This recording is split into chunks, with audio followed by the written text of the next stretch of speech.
प्रणाम। तो अ, आज आप सबका स्वागत है। आज से हम हमारे श्री चैतन्य चरितामृत का जो सिस्टमेटिकली जो हम अध्ययन कर रहे हैं उसका आज से हम आरंभ करेंगे। तो जैसा कि आप सभी को पता है कि हर शनिवार को 9 बजे हम जुड़ेंगे और इसका अध्ययन करेंगे। तो मृणाल भैया जो है वो आपको आगे सब जानकारी देंगे कि ये पाठ कैसे होगा, क्या है, और आज के सत्र को जब शुरू करेंगे तो उसके बारे में वो सब जानकारी देंगे। तो इस सेशन के अंत में भैया मृणाल भैया के प्रवचन के बाद जो भी आपको प्रश्न होंगे तो आप तभी पूछ सकते हो, और तभी आपका सबका माइक हम ऑन कर देंगे। और सभी से रिक्वेस्ट है कि कोई भी कंट्रोवर्शियल क्वेश्चन ना पूछे, जो विषय से संबंधित प्रश्न है वो पूछिए। और अगर आपको किसी कोई ऐसा प्रश्न है जो कंट्रोवर्शियल है तो किसी व्यक्ति संस्था का नाम ना लीजिए और उसको पूछ सकते हैं, अगर आपको वो बहुत ही जरूरी है पूछना तो। नहीं तो आप उसको अवॉइड कर सकते हैं, सभी से रिक्वेस्ट है। तो ये जो चैतन्य सिद्धांत परिषद नाम का परिषद हम कुछ गौड़ीय वैष्णव भक्तों ने एकत्रित होके इसका स्थापना किया है। तो इसका मूल उद्देश्य ये है कि जो आज के समय में षड गोस्वामी पाद के जो सिद्धांत है उसका कहीं ना कहीं पे पालन, अध्ययन, इसका लोप होते जा रहा है। तो जिसके कारण हम सब प्रयास कर रहे, एक छोटा सा प्रयास है कि सभी लोगों को षड गोस्वामी का जो मूल सिद्धांत है, जो हमारे मूल आचार्य है, उनके सिद्धांत को हम प्रस्तुत करें। लोग इस प्लेटफॉर्म से जुड़ के अध्ययन कर सकते हैं ग्रंथों का हमारे साथ। और आगे जाके भी बहुत सारे सत्र होंगे जिसमें हम इसका चर्चा करेंगे अनेक अनेक ग्रंथों की। और आगे जाके हम जो भी इस परिषद के माध्यम से जो भी हमारा प्लान होगा वो आपसे शेयर करते जाएंगे।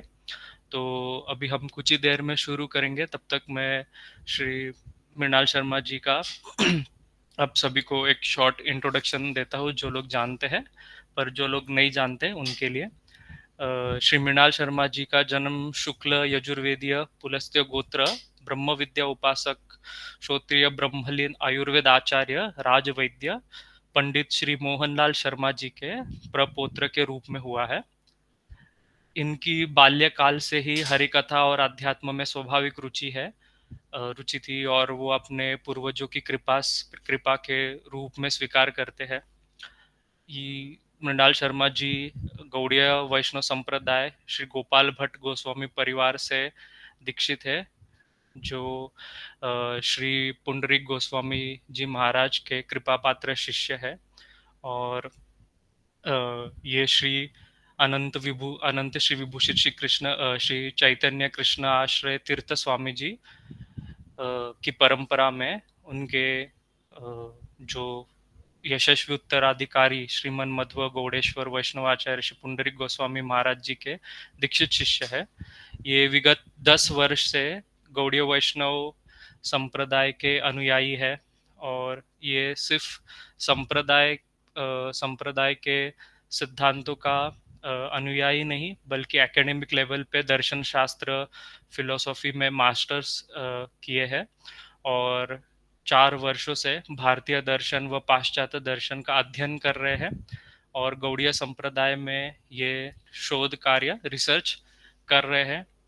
इसके अन्यत्र गौड़ीय वैष्णव सैद्धांतिक ग्रंथ जैसे श्री चैतन्य चरितामृत, तत्व दीपिका, वैष्णव स्मृति ग्रंथ जैसे श्री हरिभक्ति विलास, साधन दीपिका इत्यादि का अध्ययन किया हुआ है इन्होंने। और वैष्णव तंत्र जैसे अहिर्बुधनीय संहिता, बृहद गौतमीय तंत्र, नारद पंचरात्र, हयारिश पंचरात्र, गोपाल आगम, भक्ति चंद्रिका आदि के अध्ययन तथा आगमिक अर्चन व मंत्रोपासना में विशेष रुचि रखते हैं। और अपने उभय वेदांत आचार्य श्री रंगप्रिय देशिका स्वामी जी के कृपा पात्र शिष्य श्री आदित्य रंगन स्वामी जी के आदित्य रंगन स्वामी जी से कृष्ण यजुर्वेद तथा श्री वेदांत देशिकन महास्वामीकृत स्तोत्र ग्रंथों का अध्ययन किया है। अपने अपने गुरुदेव के आश्रय में और वैजयंती विद्यापीठ के नेतृत्व में भगवत गीता द्वारा स्वयं को मुक्त करे शीर्षक ग्रंथ का संपादन तथा गौड़ीय नित्य पाठावली शीर्षक ग्रंथ का संकलन किया है। अपने निमाय पाठशाला के अंतर्गत श्री गौर लीला की विभिन्न नाट्य प्रस्तुतियों का में पटकथा लेखन, निर्देशन तथा लीला मंचन में अभिनय भी किया है। पूर्व में आप तत्वसुधा नाम से ऑनलाइन अध्ययन सत्र चलाते थे, जिसमें सनातन धर्म तथा वैदिक वाङ्मय के विभिन्न ग्रंथ व उनसे निकले अनेक शाखाओं और संप्रदाय का संक्षिप्त परिचय दिया गया था। इसके अन्यत्र श्री बलदेव विद्याभूषण कृत दार्शनिक ग्रंथ तत्वदीपिका का भी आप ऑनलाइन अध्ययन करवा चुके हैं। और अभी वर्तमान में ये श्री चैतन्य सिद्धांत परिषद के एक महत्वपूर्ण सदस्य है। और सभी आज हम इनसे श्री चैतन्य चरितामृत का अध्ययन सत्र से हम इनसे जुड़े हुए हैं और ये चैतन्य चरितामृत सत्र को प्रारंभ करेंगे। तो ये एक शॉर्ट में मृणाल शर्मा जी का इंट्रोडक्शन है। तो हम मृणाल शर्मा जी से रिक्वेस्ट कर दे कि अगर आप जुड़े हैं तो आप स्टार्ट कर सकते हैं अभी।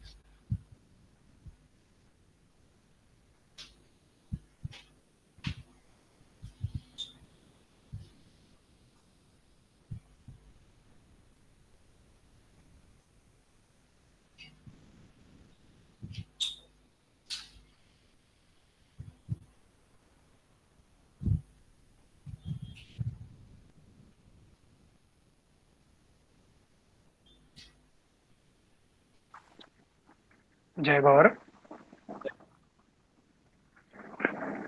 मेरी आवाज आ रही है सभी को? जी जी, क्लियर है।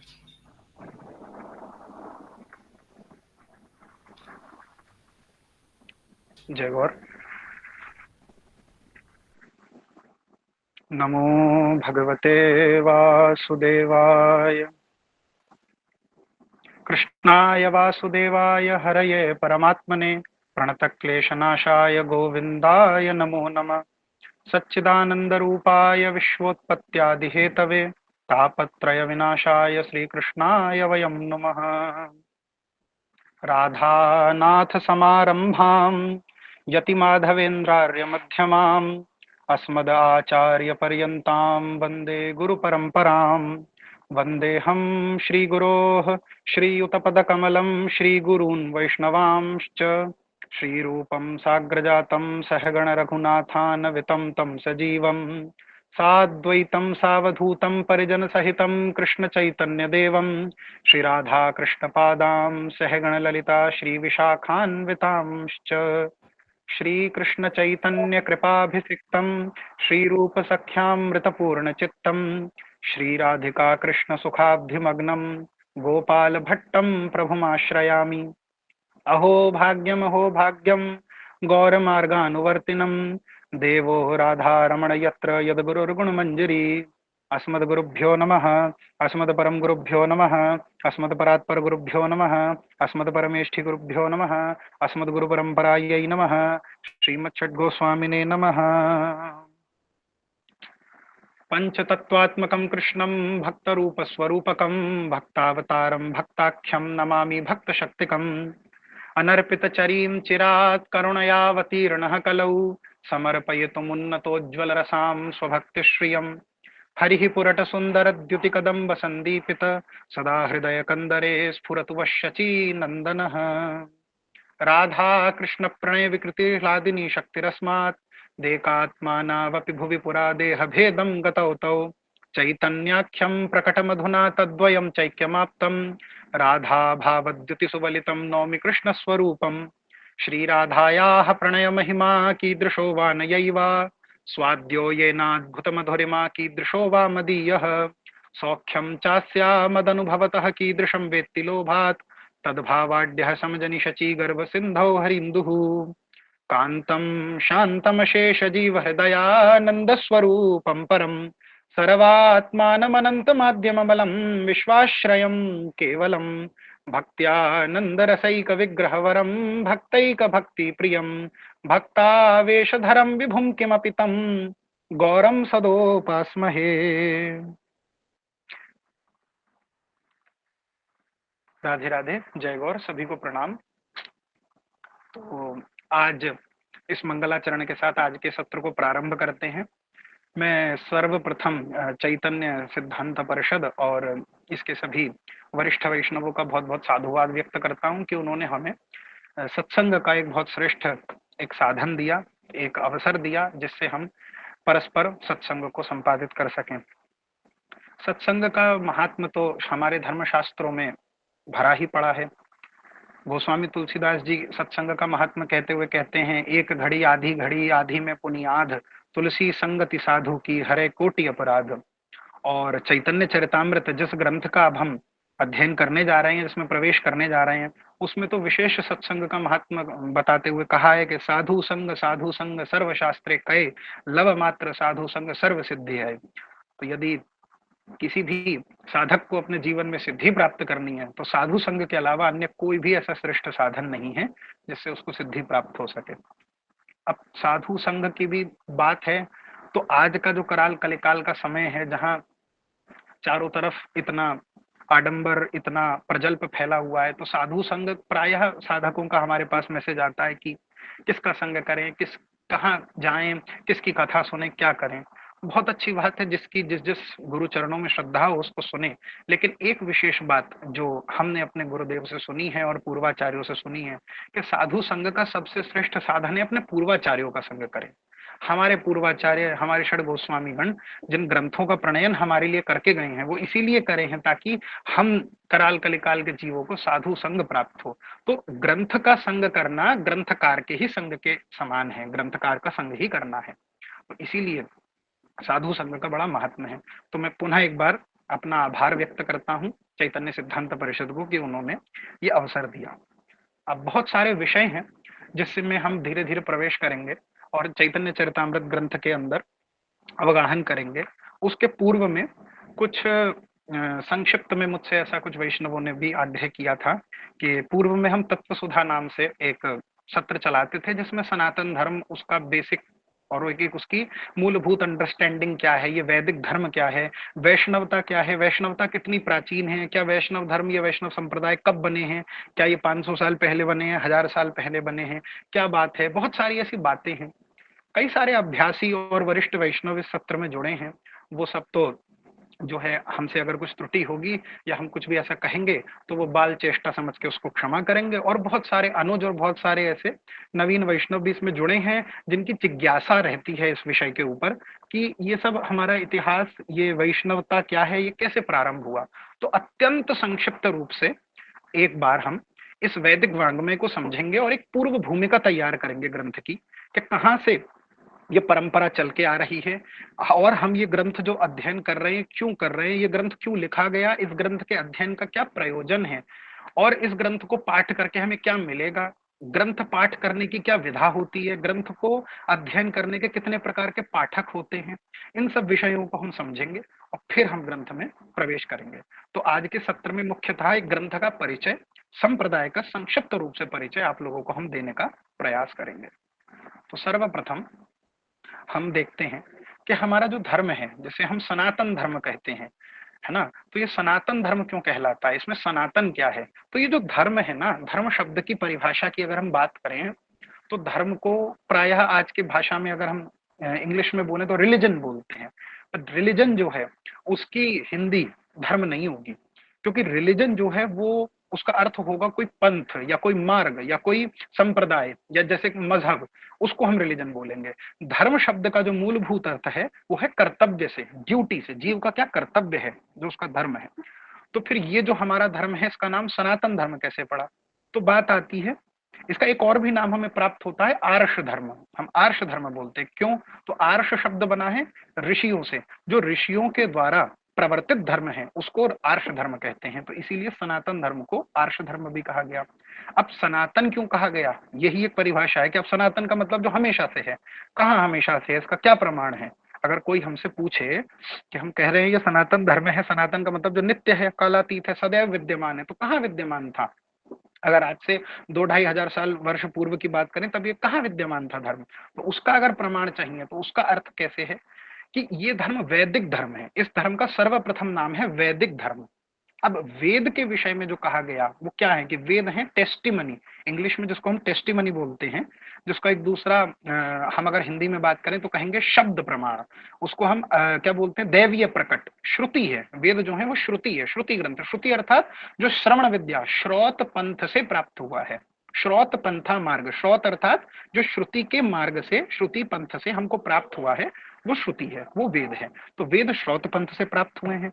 दूसरा, वेद अपौरुषेय है। अपौरुषेय शब्द का अर्थ होता है जिसको किसी भी पुरुष ने नहीं रचा, जो किसी पुरुष की कृति नहीं है, किसी पुरुष के द्वारा बनाया गया नहीं है, जो स्वयं भगवान ही है। भगवान का ही वांग्मय स्वरूप जो है वो वेद है। वेद के स्वरूप में भगवान ही प्रकट हुए हैं, शब्द ब्रह्म का अवतार लिया है। प्राय आपने इस शब्द को सुना होगा, शब्द ब्रह्म। तो शब्द ब्रह्म का मतलब जब ब्रह्म जो है, जो भगवान है, उन्होंने जब शब्द का स्वरूप ग्रहण कर लिया तो वो वेद कहलाते हैं। अब क्योंकि ये जो धर्म है ये वैदिक धर्म है और वेद जो है वो अपौरुषेय है, नित्य है, सनातन है, तो वैदिक धर्म है और वेद सनातन है, इस न्याय से इस धर्म का नाम पड़ा सनातन धर्म। तो सनातन धर्म की डेफिनेशन होगी जो वैदिक धर्म है, जो वेद धर्म के परे है, वो फिर सनातन नहीं है। एक बात। फिर वेद के स्वरूप से आप सभी लोग परिचित हैं। 4 वेद हमारे यहाँ, वेद के 4 विभाग हैं, ऋग, साम, यजुर, अथर्व, संहिताएं हैं। फिर उसके अंदर ब्राह्मण, अरण्यक, उपनिषद, ये सब ग्रंथ प्राप्त होते हैं। फिर वेदों को ये भी कहा गया कि ये श्रुति है। श्रुति कैसे है? क्योंकि ये श्रुत विद्या से प्राप्त होती है, अभी हमने चर्चा करी। श्रीमद् भागवत के मंगलाचरण में ही आता है, तेने ब्रह्म हृदय आदि कवये मुह्यन्ति यत् सूरयः। तो आदि कवि को, ब्रह्मा जी को जब भगवान ने ये प्रदान किया है तो वो श्रुत विद्या से ही प्रदान किया है। भगवान हयग्रीव के स्वरूप से प्रकट होकर के ब्रह्मा जी को वैदिक वांग्मय प्रदान करते हैं, ये शास्त्रों में वर्णन आता है। फिर पुनः पुनः हंस अवतार और विविध अवतारों को लेकर के भगवान इस ज्ञान का प्रकाश करते हैं। अब प्रश्न है कि क्या वेद अगर श्रुति है तो क्या हम भी उसे सुन सकते हैं? तो उत्तर है नहीं, हम नहीं सुन सकते। हम क्यों नहीं सुन सकते? क्योंकि वो दिव्य ध्वनि है। वो ऐसे समझिए जैसे कोई मोबाइल है, अब हम देख रहे हैं कि किसी का कॉल आया, तो अगर कोई व्यक्ति मुझे अभी फोन करता है तो वो मैं ही सुन सकता हूँ, कोई दूसरा व्यक्ति नहीं सुन सकता। यद्यपि वो जो कॉल मेरे को रिसीव हुआ है वो रेडिएशंस के थ्रू आ रहा है मेरे पास, मेरे फोन में रिसीव हो रहा है, लेकिन वो व्याप्त तो सर्वत्र है, पर सुन मैं सकता हूँ क्योंकि रिसीवर मेरे पास है। उसी प्रकार से वेदों को श्रवण की जो विधा है वो ऋषियों को प्राप्त हुई। तो ऋषि कौन है? ऋषि वो महज्जन है जिनको ये वेद दृष्ट हुए हैं, इसीलिए वो मंत्र दृष्टा ऋषि कहलाते हैं, जिनको वेद दृष्ट हुए हैं। तो ऋषियों ने वेदों को सुना है। इस तरीके से वैदिक शास्त्र। फिर वैदिक वांग्मय में हम शास्त्रों की बात करते हैं। एक शब्द है कि शास्त्र। तो शास्त्र क्या होता है? शास्त्र पे भी हम विचार करते हैं, व्हाट इज शास्त्र। तो शास्त्र के 2 भेद हैं, एक है श्रुति शास्त्र और एक है स्मृति शास्त्र। अब श्रुति और स्मृति, श्रुति अर्थात जो श्रौत पंथ, जो सुनकर के प्राप्त हुआ है वो है श्रुति, और स्मृति अर्थात जिसका स्मरण किया गया है, जो स्मरण विद्या से प्राप्त हुआ है। तो श्रुति के अंतर्गत वेद आए और स्मृति के अंतर्गत हमारे पास सर्वप्रथम धर्मशास्त्र आते हैं। धर्मशास्त्र जैसे मनुस्मृति, याज्ञवल्क्य स्मृति प्रभृति जो धर्मशास्त्र हैं ये कहलाते हैं स्मृति के अंतर्गत प्रथम श्रेणी के शास्त्र। फिर द्वितीय श्रेणी में हमारे पास पुराणों का वर्गीकरण आता है, जिसमें विष्णु पुराण, श्रीमद् भागवत पुराण इत्यादि विविध पुराण प्राप्त होते हैं। फिर इतिहास, जिसमें महाभारत और आदि काव्य, वाल्मीकि, रामायण हमको प्राप्त होती है। और फिर हमारे पास तंत्र ग्रंथ प्राप्त होते हैं जिनको हम आगम ग्रंथ कहते हैं। तो इसी आगम ग्रंथों से ही अब हम वैष्णविज्म में प्रवेश करेंगे और पहले समझेंगे कि कितने मत होते हैं। तो 2 शब्द आपने प्रायः सुने होंगे, आगम और निगम। निगम शब्द का अर्थ होता है वेद और आगम शब्द का अर्थ होता है तंत्र। तो जैसे वेद अपौरुषेय हैं, नित्य हैं, ऐसे ही आगम ग्रंथ भी अपौरुषेय और नित्य ग्रंथ हैं। आगम ग्रंथों से ही ये जो विविध संप्रदाय है ना, वैष्णव, शैव, शाक्ति, ये जो हम प्रायः नाम सुनते हैं, ये सब आगमों से ही उत्पन्न हुए हैं। ठीक है। अब एक बार हम आगमों को अंडरस्टैंड करते हैं, आगम के कितने प्रकार हैं। तो 6 आगमों का वर्णन प्राप्त होता है प्रधान रूप से। अनेक आगम हैं, पर जो क्षण मत हैं भारतीय सनातन धर्म में, हमारी परिपाटी में प्राचीन काल में 6 ऐसे आगम हैं जिनको अत्यंत प्राचीन स्वीकार करा गया है। और उन आगमों में एक एक देवता का निरूपण है, उनके स्वरूप का निरूपण है, उनकी उपासना का निरूपण है, दर्शन का निरूपण है, सिद्धांत का निरूपण है, और किस प्रकार से उस देवता का परत्व है और उसको प्राप्त करा जा सकता है, इसका निरूपण है, विविध क्रियाओं का निरूपण है। इन्हीं को हम आगम ग्रंथ कहते हैं। 6 आगम प्राप्त होते हैं, जैसे शैव आगम, शाक्त आगम, गाणपत्य आगम, सौर आगम, कौमार आगम और वैष्णव आगम, ये 6 आगम है। अब जैसे इनके नाम से स्पष्ट हो रहा है, शैव आगम अर्थात जो शिव के परत्व की बात करते हैं जो ग्रंथ, उनको शैव आगम कहते हैं। ऐसे ही वैष्णव आगम है, शाक्त आगम है, हमारे पास सौर, गाणपत्य और कौमार आगम, इस प्रकार से हमें विविध आगमों की प्राप्ति होती है। तो फिर बात आती है इन्हीं आगमों में जो तद तद देवता है, उन देवताओं का परत्व जो व्यक्ति स्वीकार करता है, उनको जो परम ईश्वर के रूप में, स्वतंत्र ईश्वर के रूप में स्वीकार करता है, उस व्यक्ति को उस देव का अनुयायी कहा जाता है। यानी शैव कौन है? जो शिव का परत्व स्वीकार करे, जो ये स्वीकार करे कि शिव ही परब्रह्म है। वैष्णव कौन है? जो विष्णु का परत्व स्वीकार करे। शाक्त कौन है? जो शक्ति देवी का परत्व स्वीकार करे। गाणपत्य कौन है? जो गणपति का परत्व स्वीकार करे। और कौमार जो कार्तिकेय कुमार का परत्व स्वीकार करे। इस प्रकार से हमारे पास षणमतों का एक निरूपण आता है। अब यहाँ बात करते हैं कि क्या आगम ग्रंथ जो हैं ये कितने प्राचीन हैं, इनकी प्राचीनता पे भी प्रश्न करें। कुछ विद्वान, कुछ मनीषी जन और कई कालांतर में भी ऐसे जन हुए जिन्होंने आक्षेप लगाया कि आगम ग्रंथ जो हैं वो सब गुप्त काल या फिर मध्य काल की रचना है, ये कोई बहुत प्राचीन ग्रंथ नहीं है।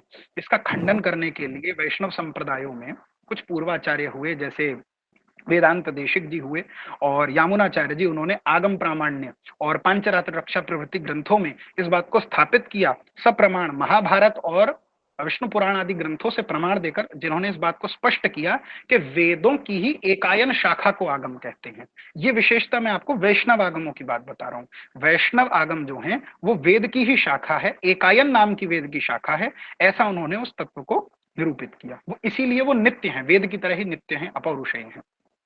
अब ये जो हमने 6 आगम देखे, इन 6 आगमों में जो 5 आगम है ना, वैष्णव आगमों के अन्यत्र जो 5 आगम है, यथा शैव आगम, शाक्त आगम, गाणपत्य आगम, कौमार आगम और सौर आगम, ये गुण रहित आगम नहीं है।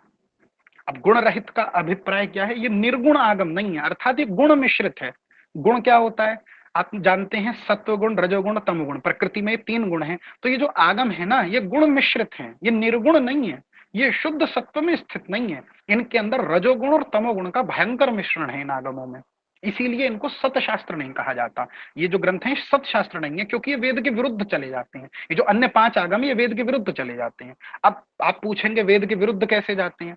तो वेद के विरुद्ध इसीलिए जाते हैं क्योंकि वेद का सिद्धांत यह कहता है कि भगवान विष्णु हैं, वही परम है, श्रीमन नारायण ही स्वतंत्र ईश्वर हैं, भगवान श्री कृष्ण ही, विष्णु ही परम पुरुष हैं, पुरुषोत्तम हैं और अखिल ब्रह्मांड के अधिपति हैं और परम भगवान हैं। अन्य सभी देव जो हैं वो इंडिपेंडेंट नहीं है, वो डिपेंडेंट है, मतलब वो स्वतंत्र देव नहीं है, परतंत्र हैं। वो अपनी सत्ता के लिए, अपनी शक्ति के लिए, अपने एग्जिस्टेंस के लिए भगवान नारायण पर आश्रित हैं, भगवान नारायण के ही अंशभूत हैं और भगवान नारायण की ही आज्ञा से वो अपने कार्यों को संपादित करते हैं। ये जो ज्ञान है वेद का, अब इसका प्रमाण भी है कि वेद के अंदर कहा गया नारायण पर ज्योतिरात्मा नारायण परः, नारायण ही परम है।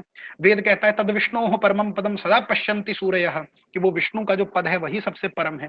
तो इन सभी वैदिक प्रमाणों से हमको प्राप्त होता है कि भगवान नारायण का ही परत्व वेद ने सर्वत्र स्वीकार करा।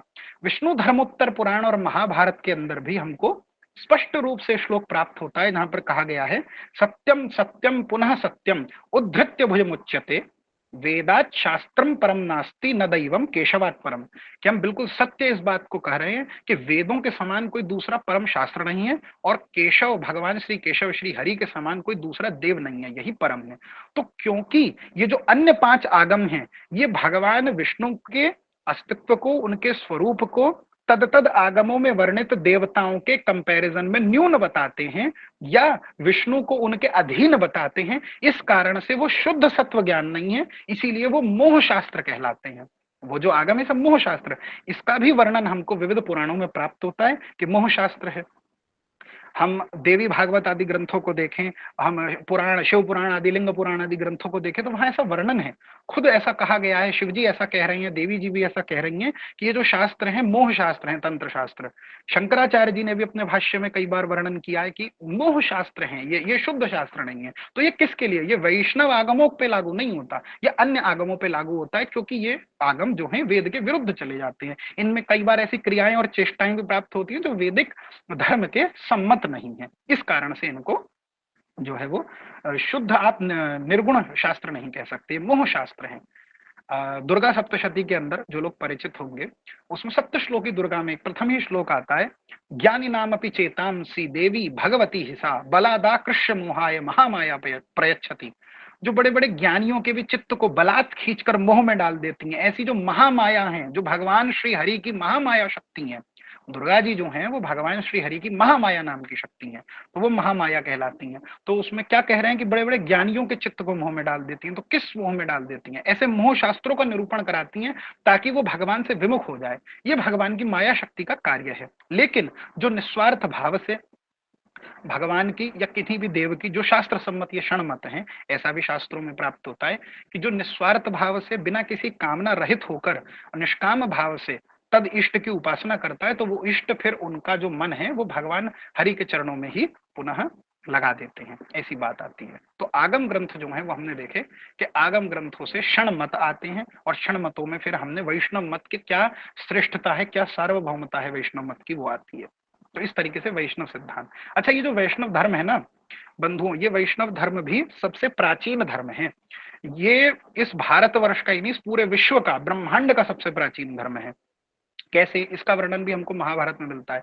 इसको सात्वत धर्म कहते हैं, सात्वत या भागवत धर्म। मतलब ये जो आज हम संप्रदायों के बारे में सुनते हैं कि ब्रह्म संप्रदाय, रुद्र संप्रदाय, श्री संप्रदाय, इन संप्रदायों के निरूपण प्रणयन से पूर्व में भी ये धर्म स्थापित था। ये संप्रदाय जब प्रकट नहीं हुए उसके पूर्व भी, ऐसा नहीं है कि ये संप्रदाय सबसे पहले की निम्बार्काचार्य जी या रामानुजाचार्य जी का प्राकट्य हुआ तो उसी समय वैष्णवता इस धरती पर आई है, उसके पहले वैष्णव धर्म था ही नहीं। नहीं, इन आचार्यों ने तो उसको पुनः प्रकट करा है। पर जैसे भगवान गीता में कह रहे हैं अर्जुन से कि अर्जुन, मैंने पूर्व में विवस्वान को ये ज्ञान दिया था, फिर काल कर्म में ये धीरे धीरे ज्ञान लुप्त हो गया, और उसके बाद पुनः अब मैं तुझे प्रकाश कर रहा हूं। इसी प्रकार से ये विविध जगतगुरु आचार्यों के रूप में भगवान के पार्षद ही हैं, जो प्रकट हुए हैं, आए हैं, और पुनः उन्होंने उस विलुप्त ज्ञान को, उस विलुप्त धर्म को प्रकाशित करा है। तो उन्होंने उसका पुनः प्रवर्तन तो करा है, लेकिन इसके जो मूल प्रवर्तक हैं, ऐसा नहीं है कि ये तभी प्रकट हुआ है, ये धर्म भी अनादि है। इसीलिए सात्वत धर्म जो है वो बड़ा प्राचीन है। आप सबने प्रायः ऐसा सुना है कि जो ब्रह्मा जी हैं वो भगवान के नाभि कमल से उनका जन्म हुआ है। भगवान का एक नाम है पद्मनाभ। तो पद्मनाभ भगवान के नाभि से, भगवान श्री हरि के नाभि से, कौन से भगवान हरि? जो गर्भोदकशाही विष्णु है, जो गर्भोदकशाही विष्णु जिनको कहा जाता है। ये सब विषय, थोड़ी टर्मिनोलॉजीज आपको लग रही होंगी कि कठिन है, पर ये विशेषता इस ग्रंथ की, जो हम चैतन्य चरितामृत का अध्ययन करेंगे तो पहले दूसरे अध्याय के ही अंदर ये सारे विषय आपको क्लियर हो जाएंगे। एक चार्ट के माध्यम से आपको अगले सत्र से ये चीज सब समझाएंगे हम कि गर्भोदकशाही, क्षीरोदकशाही, कर्णार्णवशाही, इस प्रकार से आपने सुना होगा विष्णु भगवान के विविध स्वरूप है, ये क्या करते हैं, कहाँ विराजमान होते हैं, किस प्रकार से ये थियोलॉजी, ये जो स्टडी होती है ना, स्टडी ऑफ रिलीजन, इसको बोला जाता है थियोलॉजी। तो हम इसको अच्छे से भी समझेंगे, जिससे हमें वैष्णवता के बारे में पता चले और हम अपने धर्म को समझें। एक प्रश्न, आज ही हम गुरुदेव की कथा सुन रहे थे तो गुरुदेव बहुत अच्छी बात कह रहे थे। लोग पूछते हैं महाराज जी भजन कैसे हो, भजन कैसे करें, कैसे अपने भजन को बढ़ाएं, तो उसके लिए क्या करें जिससे हमारा भजन हो। तो महाराज जी बहुत अच्छा उत्तर देते हैं, भजन का बढ़ाने का या भजन कैसे हो, भजन करने के लिए आपको कोई एक्सटर्नल चेष्टा नहीं करनी, बस आपको भगवान को जानना है। आपसे भजन इसीलिए नहीं हो रहा है क्योंकि आप भगवान को जानते नहीं है। जिस दिन आप भगवान को जान जाएंगे, जिस दिन आप भगवान के स्वरूप को समझेंगे, जिस दिन भगवान के औदार्य को, वदान्य को आप समझ जाएंगे, उस दिन आप भजन के बिना रह ही नहीं सकते। भजन के अलावा कोई दूसरी चेष्टा बचेगी ही नहीं आपके जीवन में, ये ऐसी विशेषता। तो अब समस्या क्या है कि आज रुचि ही खत्म हो रही है, भगवान के बारे में सुनना, भगवान की लीला कथा, भगवान के स्वरूप को ही नहीं जान रहे। तो क्या हो रहा है कि हम संप्रदाय में जुड़ गए हैं, एक ट्रेंड है, फैशन है, लोगों का ऐसा हो गया है कि हम जुड़ गए, हमने तिलक लगा लिया, कंठी धारण कर ली, लेकिन चेष्टा ही नहीं है जानने की। तो इन्हीं सब विषयों से क्या होता है, भक्ति में ना, भजन में उदासीनता की भावना आ जाती है। जब हम विषय को नहीं जानते तो चित्त में उदासीनता की भावना आ जाती है भजन के प्रति। उस उदासीनता की भावना को रहित करने के लिए ही भगवान की कथा जो है वो महाऔषधि के समान है, और वही कार्य अब हम इस सत्र के द्वारा करने वाले हैं, तो हम उसको देखेंगे। तो हम अभी बात कर रहे थे जैसे भगवान ब्रह्मा जी जो हैं वो भगवान श्री नारायण के नाभि कमल से जन्मे हैं। तो ऐसे ब्रह्मा जी जो हैं ये केवल एकमात्र ये जन्म नहीं है ब्रह्मा जी का, ये तो सातवां जन्म है ब्रह्मा जी का, जिनको हम पादभव ब्रह्मा कहते हैं, पद्मोद्भव ब्रह्मा कहते हैं या पाद्म जन्म कहते हैं। इसके अलावा ब्रह्मा जी के 7 अलग जन्म हो चुके हैं। ये सब जो बात है महाभारत आदि में वर्णन हमें मिलता है। मैं एक बार संक्षिप्त में आपको बताता हूँ ताकि एक टाइमलाइन फ्रेम हो कि ये वैष्णव धर्म कितना प्राचीन है। सबसे पहले भगवान ब्रह्मा जी का मानस जन्म होता है और नारायण भगवान के मन से ब्रह्मा जी प्रकट होते हैं। उसके बाद दूसरा उनका चाक्षुष जन्म हुआ जब भगवान नारायण के नेत्र से ब्रह्मा जी जन्मे किसी कल्प में। फिर एक ब्रह्मा जी का वाचिक जन्म है जहां भगवान नारायण की वाणी से ब्रह्मा का जन्म हुआ। चौथे जन्म में श्रवणज जन्म है, भगवान नारायण के कर्ण से ब्रह्मा जी का जन्म हुआ। पांचवा जन्म जो है वो नासत्य जन्म है, नासिका से ब्रह्मा जी जन्मे हैं। छठा अंडज जन्म है जहां अंडपिंड हिरण्य गर्भ से ब्रह्मा जी जन्मे, और सातवां पाद्म जन्म है जिसमें पद्म से जन्मे। तो इन विविध अवतारों में ये जो विविध अवतार सॉरी ये जो विविध ब्रह्मा जी के जन्म हैं, इन जन्म में ब्रह्मा जी के द्वारा और फिर भगवान ने ब्रह्मा जी से आगे अन्य अन्य वैष्णव गणों को जो है विशुद्ध तत्व ज्ञान का निरूपण करा, और ये जो ज्ञान का निरूपण भगवान ने इन लोगों को करा, यही वैष्णव धर्म है। तो ये वैष्णव धर्म इतना प्राचीन है कि अभी वेद भी प्रकट नहीं हुए। आप टाइमलाइन समझिए, ये ब्रह्मा जी का जन्म हो गया है, अभी ब्रह्मा जी ने सृष्टि नहीं करी है, मतलब लोक का निर्माण नहीं हुआ है। दिव्य लोक में ही भगवान ने ये ज्ञान अलग अलग स्वरूप से अलग अलग महज्जनों को प्रदान करा है, जिसमें हम कुछ नाम आपको बताते हैं। जैसे फेनप, वैखानस, सोम, रुद्र, वालखिल्य, सुवर्ण, वायु, महोदधि, स्वारोचिष, मनु, शंखपद और सुवर्णाभ आदि जो पूर्व युगों के हरिजन गण हैं, ये सब एकायन शाखी कहलाते थे। एकायन शाखी मतलब ये सब पांचरात्रिक या आगमिक, ये आगमिक वैष्णव हैं। एकायन क्योंकि आगम शास्त्र को क्या कहा गया, अभी हमने बताया कि वेद की एकायन शाखा कही जाती है। ये वेद से अलग कोई ग्रंथ नहीं है, ये वेद ही है, वेद का ही एकायन नाम की शाखा है, तो एकायन शाखी कहलाते थे। उस काल में वैदिक शाखा का कोई विभाग न होने के कारण ये जो वैदिक ऋषिगण है ये एकायन शाखी नाम से जाने जाते थे। तो ये जो फेनप, वैखानस, वालखिल्य और परवर्ती समय में उडुम्बर गण जो हैं, ये ही पूर्व में चारों संप्रदायों के अनुसरण से वर्णाश्रम धर्म में प्रतिष्ठित होने के समय में भी वानप्रस्थी शाखा विशेष में पर्यवसित हुए हैं।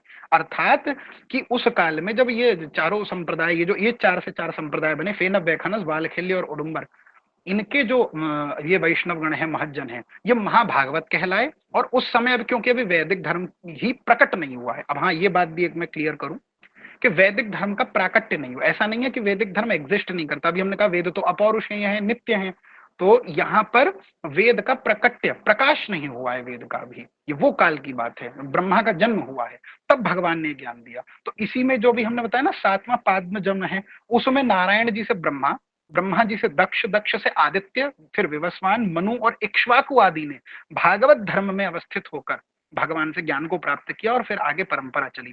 तो जो भगवत गीता में अर्जुन को भगवान कह रहे हैं कि अर्जुन मैंने इससे पहले विवस्वान को यह ज्ञान दिया था, तो वो भगवान के ब्रह्मा जी के पाद्म जन्म की बात भगवान बता रहे हैं। उसके पूर्व में अन्य भी समय में ये भागवत धर्म एग्जिस्ट करता था। तो इसको हम कहते हैं एकायन धर्म या सात्वत धर्म या भागवत धर्म। तो इस प्रकार से जो भगवान विष्णु के उपासी हैं, जो भगवान विष्णु को, ये जो वेदों का रहस्य है, ये परम धर्म है, इसको जानकर जो विष्णु की उपासना करते हैं वो वैष्णव जन कहलाते हैं, वही सात्वत कहलाते हैं, वही जो है भागवत कहलाते हैं। तो इस प्रकार से भागवत धर्म की स्थिति सनातन धर्म में आती है, और हमने देखा कि सनातन धर्म में भी वैदिक वांग्मय के प्राकट्य के साथ ही भी ये चला है, और उसके पूर्व भी दिव्य लोक में ये सात्वत धर्म भगवान के द्वारा किस तरह से स्थापित है।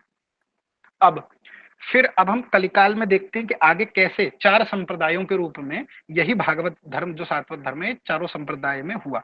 ये जो हमने विविध संप्रदाय आपको बताए, विविध ब्रह्मा जी के जन्म बताए, इनमें भगवान नारायण से अलग अलग लोगों ने उस तत्व को प्राप्त किया, और उन्हीं से फिर श्री संप्रदाय, ब्रह्म संप्रदाय, रुद्र संप्रदाय और कुमार संप्रदाय का प्रणयन हुआ, और कैसे आगे परंपरा चली और फिर संप्रदाय आए। तो आप प्रायः नामों से परिचित हैं संप्रदायों की। फिर हम देखते हैं कि चार संप्रदायों के अंतर्गत चार संप्रदाय आते हैं, जैसे श्री संप्रदाय जो श्री लक्ष्मी जी से समारंभ है, दूसरा ब्रह्म संप्रदाय जो ब्रह्मा जी से समारंभ है, तीसरा हमारे पास रुद्र संप्रदाय जो रुद्र जी भगवान शिव से समारंभ है, और चौथा कौमार संप्रदाय जो सनत कुमारों से समारंभ है।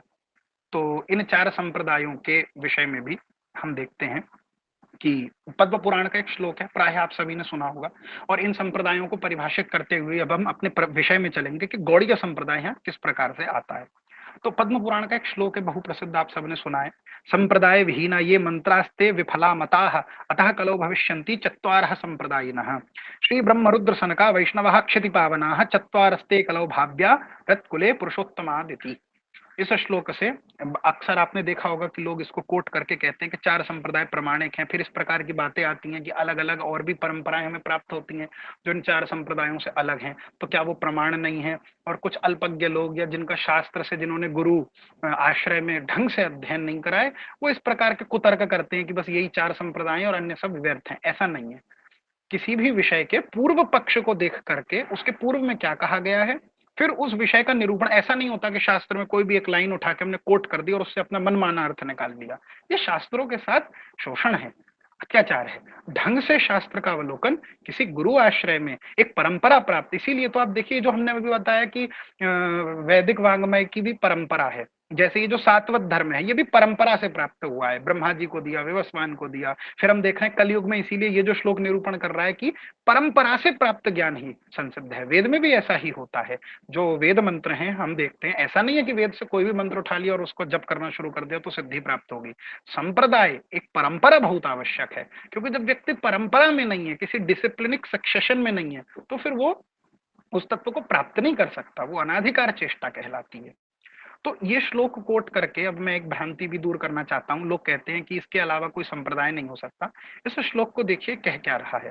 संप्रदाय विहीन ये मंत्रास्ते विफला मता। यहाँ मंत्र का निरूपण यहाँ कहा जा रहा है कि जिस प्रकार वेद की परंपरा में, श्रौत पंथ परंपरा में, श्रुति की परंपरा में आचार्य से प्राप्त मंत्र के द्वारा, आचार्य से प्राप्त ज्ञान के द्वारा ही उसको आगे परंपरा का प्रोपगेशन होता है, आगे उसको प्राप्त करके सिद्धि प्राप्त होती है, उसी प्रकार जो मंत्र संप्रदाय की एक प्रणाली से प्राप्त होता है, उससे सिद्धि प्राप्त होती है। ये श्लोक ये कहना चाहता है। और फिर अतः कलौ भविष्यन्ति चत्वारः संप्रदायिनः कहकर ये यहाँ निरूपण ये करा जा रहा है कि जो आगमिक परंपरा है, जो वैष्णव आगम की परंपरा है, जो तंत्र की परंपरा है, जो भगवान नारायण से पूर्व ब्रह्मा जी के अन्य अन्य जन्मों में दिया हुआ ज्ञान है, वो इस कलयुग में चार आचार्यों के द्वारा प्रदान करी जाएगी और उस परंपरा में ये ज्ञान सबको मिलेगा। और उसका निरूपण अगले श्लोक में श्री ब्रह्म रुद्र सनका वैष्णवाः, श्री संप्रदाय, रुद्र संप्रदाय, ब्रह्म संप्रदाय और सनक संप्रदाय, चार संप्रदायों में। तो ये चार संप्रदाय मंत्र परंपरा को डिनोट करते हैं कि ये बात हमें समझ लीजिएगा। मंत्र परंपरा, जो आगम का मंत्र है, जो विष्णु का मंत्र है, विष्णु की उपासना के लिए जिस मंत्र की हमें उपासना करनी है, वो मंत्र इन चार परंपराओं के माध्यम से उतर के आया है। तो इनमें से किसी भी संप्रदाय के द्वारा जो प्राप्त मंत्र है, वो भगवान विष्णु की हमको प्राप्ति कराएगा, वो मंत्र सिद्धि की प्राप्ति कराएगा। चत्वारस्ते कलौ भाव्या हृत कुले पुरुषोत्तमादिति, अथा है ना, कहा मंत्र से विफला मता, जो इनसे प्राप्त नहीं वो विफल है। किताब में देख के पढ़ लेने से, इंटरनेट पे सर्च कर लेने से मंत्र की सिद्धि नहीं प्राप्त होगी। तो भगवान की उपासना में संबंध का बड़ा भारी महत्व है। संबंध से अभी हमको स्मरण आ रहा है कि हमारे गुरुदेव ने भी कुछ समय पूर्व ऋषिकेश में चैतन्य चरितामृत कथा करी। वहां बड़ा अच्छा एक प्रश्न किसी ने पूछा था महाराज जी से कि महाराज जी ये बताइए कि भक्ति में नाम जप ही सबसे श्रेष्ठ है ना? नाम जप ज्यादा बड़ा है, क्या बड़ा है? नाम जप सर्वश्रेष्ठ है ना, नाम जप से श्रेष्ठ तो कुछ नहीं है। तो महाराज जी ने बहुत सुंदर उत्तर दिया। बोले भैया, नाम जप तो है, नाम जप तो एक साधन है, लेकिन सबसे श्रेष्ठ संबंध है भक्ति में। यदि आपका संबंध नहीं है तो फिर नाम जप तो एक साधन मात्र है। वो श्रेष्ठ साधनों की कैटेगरी में साधन हो सकता है, लेकिन भक्ति में जो मोस्ट एसेंशियल थिंग है, वैष्णवता में अगर आप विष्णु के शरणागत हैं, तो जो सबसे एसेंशियल थिंग है वो नाम जप नहीं है। वो एसेंशियल थिंग आपका संबंध है। संबंध होने के बाद जो नाम जप है वो फिर आपको फलदायी होगा। इस बात को समझने के लिए बड़ी अच्छी एनालॉजी दी थी महाराज जी ने। नाम जप कैसे है? जैसे मोबाइल नंबर की तरह, एक होता है रॉन्ग नंबर, एक है करेक्ट नंबर। आप भगवान श्री कृष्ण का नाम जप कर रहे हैं, मतलब आपने नंबर तो करेक्ट मिलाया है। आपको जहां पहुंचना है, आपको श्री भगवान तक पहुंचना है, तो आपने भगवान का नाम जप करा, तो नंबर तो आपने करेक्ट मिलाया। आप और कहीं तो नहीं भटक रहे किसी अन्य मार्ग में। ऊट पटांग कामनाओं के लिए देवताओं की या भूत प्रेतों की पूजा तो आप नहीं कर रहे, आप उपासना तो भगवान की कर रहे हैं। तो नंबर तो आपने सही पकड़ लिया, लेकिन आप चूक कहाँ रहे हैं? आपका संबंध अगर नहीं है तो वो नाम जप भी आपका कल्याण तो कर सकता है, मंगल तो प्रदान कर सकता है, लेकिन वो आपका भगवान से वन टू वन कनेक्शन स्थापित नहीं कर सकता। कैसे? तो वही एनालॉजी दी कि जैसे नाम जप हो गया मोबाइल के नंबर की तरह, और संबंध हो गया परिचय की तरह। तो महाराज जी कह रहे थे कि जैसे आपके फोन पे, हमारे फोन पे मानिए किसी का कॉल आता है, अब वो कॉल व्यक्ति का आया, हमने फोन में देखा अननोन नंबर है, यानी हमारा उस व्यक्ति से कोई संबंध नहीं है, तो हम उस फोन को उठाएंगे, वो सामने से कहेगा हाँ जी हम बैंक से बोल रहे हैं, इस इंश्योरेंस के लिए या इस चीज के लिए बोल रहे हैं, आप हमारा ये सब ले लीजिए, कुछ चीज कहने लगे, व्यवहार की बात करें, तो हम क्या करेंगे? अरे भैया फोन काटो, हम पे समय नहीं है, या कई बार उस फोन को उठाएंगे भी नहीं, है ना, उसको इग्नोर करेंगे। वहीं दूसरी तरफ कोई परिचित व्यक्ति है जिसका नंबर सेव है, अर्थात उसका संबंध स्थापित है हमसे, अब वो व्यक्ति जब हमें फोन करेगा, चाहे वो फिर किसी प्रयोजन, किसी कामना के लिए, या हो सकता है वो भी हमें कुछ बेच ही रहा हो, लेकिन तब भी हम उससे 2 मिनट बात करेंगे कि अच्छा हाँ भैया बताओ कैसे हो आप, क्या है। तो ये अंतर किस चीज का पड़ा? नंबर जो अननोन व्यक्ति ने मिलाया था उसका भी नंबर करेक्ट था, नंबर उसने सही मिलाया है, उसको सही व्यक्ति से बात करनी है, नंबर सही जगह उठाए, लेकिन संबंध ना होने से, रिलेशनशिप ना होने से बात नहीं बनी आगे, रिलेशनशिप ना होने से कन्वर्सेशन नहीं हुई। इसी प्रकार से संबंध जो है वो अत्यंत आवश्यक है भजन में। तो ये जो बात कही पद्म पुराण के श्लोक में कि अतः मंत्रास्ते विफला मता, तो विफल वो मंत्र है क्योंकि वो संबंधकारी नहीं है, वो मंत्र एक परंपरा से प्राप्त नहीं हुआ, उसका एक रिलेशनशिप नहीं बना। तो आप रैंडमली उठाएंगे तो उसके फिर प्लस प्रोज एंड कॉन्स दोनों चीज है, उसका पॉजिटिव इफेक्ट भी होगा, नेगेटिव इफेक्ट भी हो सकता है। इसीलिए दीक्षा की विशेषता है। श्री जीव गोस्वामी जी संदर्भ में वर्णन करते बड़ी अच्छी बात कहते हैं, विष्णु मंत्र तो इतने दिव्य हैं कि उनको पुरस्चरण क्या दीक्षा तक की आवश्यकता नहीं है। ये विष्णु मंत्रों का महात्म्य है कि बिना दीक्षा के भी वो सर्वसिद्ध मंत्र हैं, परंतु फिर भी संप्रदाय परंपरा में दीक्षा क्यों लेनी चाहिए, इसका निरूपण करते हुए लिखते हैं कि क्योंकि जो दीक्षा है वो संबंध स्थापित करती है। हम दीक्षा मंत्र को जानने के लिए नहीं लेते हैं गुरु से, मंत्र तो आज आप गूगल पे सर्च करो किसी को भी मिल जाएगा, किसी भी परंपरा का। मंत्र जानने के लिए दीक्षा नहीं ली जाती है, संबंध स्थापित करने के लिए दीक्षा ग्रहण करी जाती है, ताकि हमारा उस परंपरा से और भगवान से एक रिलेशनशिप, एक one two one relation establish. और रिलेशन कौन स्टैब्लिश कराएगा? जिसका खुद रिलेशन होगा। इसीलिए जो है इसका महात्मा बताया गया। तो 4 संप्रदाय हमने देखे कि किस प्रकार से हैं। अब गौड़ीय वैष्णव संप्रदाय जो हमारी परंपरा है, इसके संक्षिप्त परिचय में चले तो हम जानते हैं कि अखिल रसामृत सिंधु विलासी भगवान श्री कृष्ण स्वयं भगवान है, श्रीमद् भागवत जी उद्घोष कर रही हैं, और उनकी ह्लादिनी शक्ति महाभाव स्वरूपिणी परम करुणामयी श्री राधिका जी विराजमान है। तो जो स्वामिनी जी का परिपूर्णतम प्रेम है उसका आस्वादन करने के लिए भगवान स्वयं जो है वो कलिकाल में चैतन्य महाप्रभु जी के रूप में प्रकट हुए हैं। इस प्राकट्य की भी एक बड़ी सुंदर कथा आती है, हम वो कथा आपको सुनाते हैं।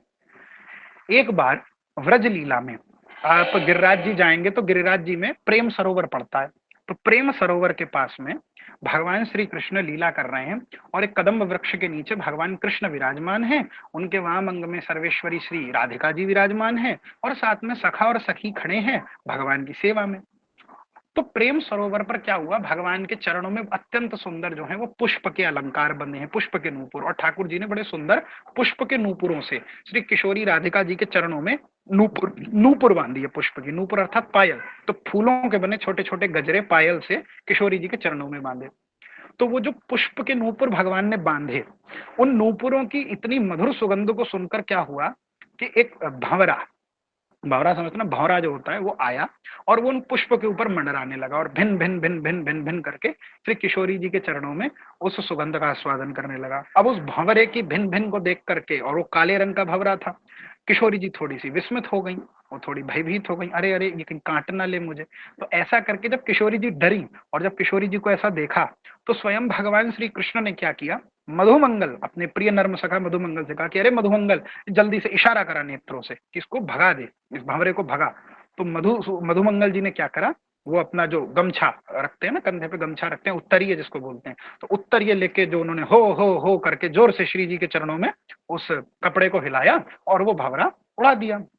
जब वो भंवरा उड़कर चला गया, तब मधुमंगल जी जो है खूब प्रसन्न हुए और बोलने लगे, हो ठाकुर जी, हो कृष्ण देखो, हो मैंने करी, और मधुसूदन भाग गया, मधुसूदन चला गया, मधुसूदन भाग गया, देखा मधुसूदन को मैंने भगा दिया। अब मधुसूदन जो है ये भंवरे का एक नाम है, जो मधु का सूदन करता है, मधु का पान करता है भंवरा, इसीलिए उसको मधुसूदन कहते हैं। और आप सब जानते हैं मधुसूदन श्री कृष्ण का भी एक नाम है, जो भक्तों के हृदय में भक्ति रूपी मधु का आस्वादन करते हैं, इसीलिए श्री कृष्ण भी मधुसूदन कहलाते हैं। तो जैसे ही उन्होंने कहा कि हो मधुसूदन भाग गया, मधुसूदन चला गया, इस बात को सुनते ही श्री किशोरी जी अत्यंत विभला हो गई कि हाँ मेरे कृष्ण कहीं चले गए। इस बात के श्रवण करने मात्र से श्री किशोरी जी को अष्टविकार प्रकट हो गए, नेत्र सजल हो गए और किशोरी जी पछाड़ खा के मूर्छित होकर श्री कृष्ण के अंक में गिर गई, केवल इस बात के आभास मात्र से कि मधुसूदन चला गया, कृष्ण कहीं चले गए। इस कृष्ण के कहीं जाने की बात को सुनने मात्र से श्री किशोरी जी को इतना विरह उत्पन्न हुआ कि श्री किशोरी जी मूर्छित हो गई। जब श्री किशोरी जी श्री कृष्ण के अंक में मूर्छित हो गई, भगवान तो अत्यंत आश्चर्यचकित हो गए कि ऐसा कैसे हो गया, अरे मैं तो यहीं बैठा हूं। उन्होंने तुरंत जो है वो श्री किशोरी जी के मुखारविंद पे जल का प्रोक्षण किया, उनको जगाने की कोशिश करी और कह रहे हैं अंक स्थिते विदयिते किमपि प्रलाप, अरे तुम तो मेरी अंक में स्थित हो, मैं तुम्हारी अंक में बैठा हूं, हम एक दूसरे के पास बैठे हैं, उसके बाद भी आपको प्रलाप हो रहा है, ऐसा क्या हो गया, इतना कैसा विरह है आपको जो आप इतनी विभला हो गई हो केवल ये सुनने मात्र से। तो श्री किशोरी जी उसके बाद जैसे तैसे चेतना को धारण करती हैं। इस दृश्य को देख करके श्री किशोरी जी का श्री कृष्ण के नाम के प्रति, मधुसूदन केवल नाम है भगवान का, और ऐसा कह दिया गया कि मधुसूदन कहीं चला गया, तो इस नाम मात्र में ये जो आभास हुआ कि कहीं चले गए हैं कृष्ण, इससे इतनी उत्कृष्ट विभल दशा को प्राप्त हो गई किशोरी जी की, सुदबुद खो गई, मूर्छित हो गई। इस बात का विचार करके भगवान श्री कृष्ण के चित्त में 3 प्रश्नों का उदय हुआ है। यही बात चैतन्य चरितामृत में हम आगे देखेंगे। और प्रथम अध्याय में मंगलाचरण जब हम करेंगे तो उसके अंदर ये श्लोक प्राप्त होता है। वो श्लोक बड़ा प्रसिद्ध है, आपने सुना होगा। श्री राधाया प्रणय महिमा कीदृशो वा नयैव स्वाद्यो येनाद्भुत मधुरिमा कीदृशो वा मदीयः सौख्यम चास्या मदनुभवतः कीदृशम वेत्ति लोभात् तद भावाड्य शमजनिशचि गर्भ सिंधो हरिंदुहु।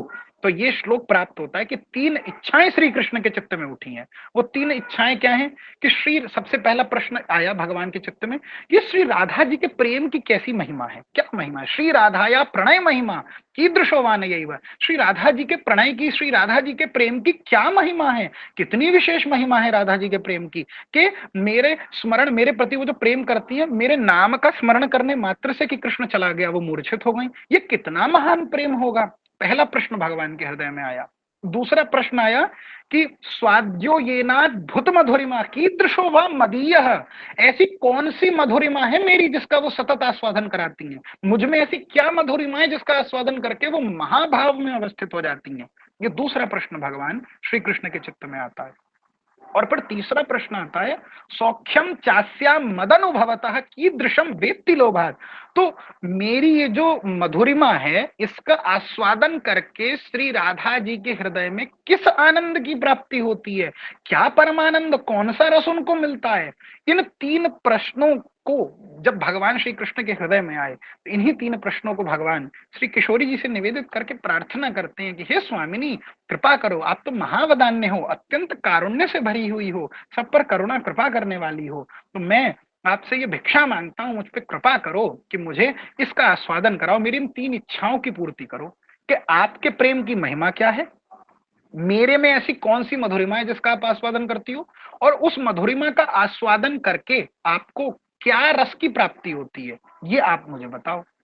तब श्री किशोरी जी अत्यंत कारुण्य से भरकर श्री ठाकुर जी को, जो इस रस की प्राप्ति के लिए पहले तो मना करती हैं, नहीं आप ये प्राप्त नहीं कर सकते कृष्ण, आप नहीं कर पाओगे। बोले क्यों, बोले ये तो इतना, जब ये मादनाख्य महाभाव, मोदनाख्य महाभाव की स्थिति पर ये रस जाएगा तो तुम्हारे जो प्रिय भक्त हैं, तुम्हारे जो प्रेमी भक्त हैं ना, जब उनके हृदय में, हम गोपियों के हृदय में जो पीड़ा होती है ना आपके विरह की, आप कभी सह ही नहीं सकते उसे, और यदि उसको आपको वो सहने को मिल जाए तो आपकी क्या दशा होगी ये हम नहीं देख पाएंगे। क्योंकि आप देखो ना, पति सुतान वय भ्रातृ बांधवा, सब कुछ छोड़ करके जंगलों में भटक रही हैं गोपियां, क्या उनकी स्थिति है, उनके हृदय में इतना जो है वो कष्ट है।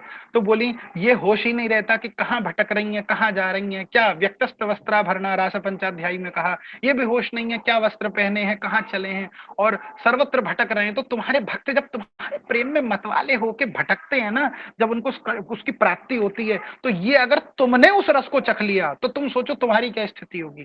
तुम भी ऐसी मतवाले होके बावरे हुए डोलोगे इधर उधर, कैसे उस रस को झेल पाओगे। और यदि मैंने तुम्हें उस रस का दान कर दिया और तुम्हारी ये स्थिति हो गई, तो उस स्थिति होने के बाद आपको जो बाह्य कष्ट प्राप्त होगा ये हम नहीं सह पाएंगे, हमारे प्राण चले जाएंगे। कैसे?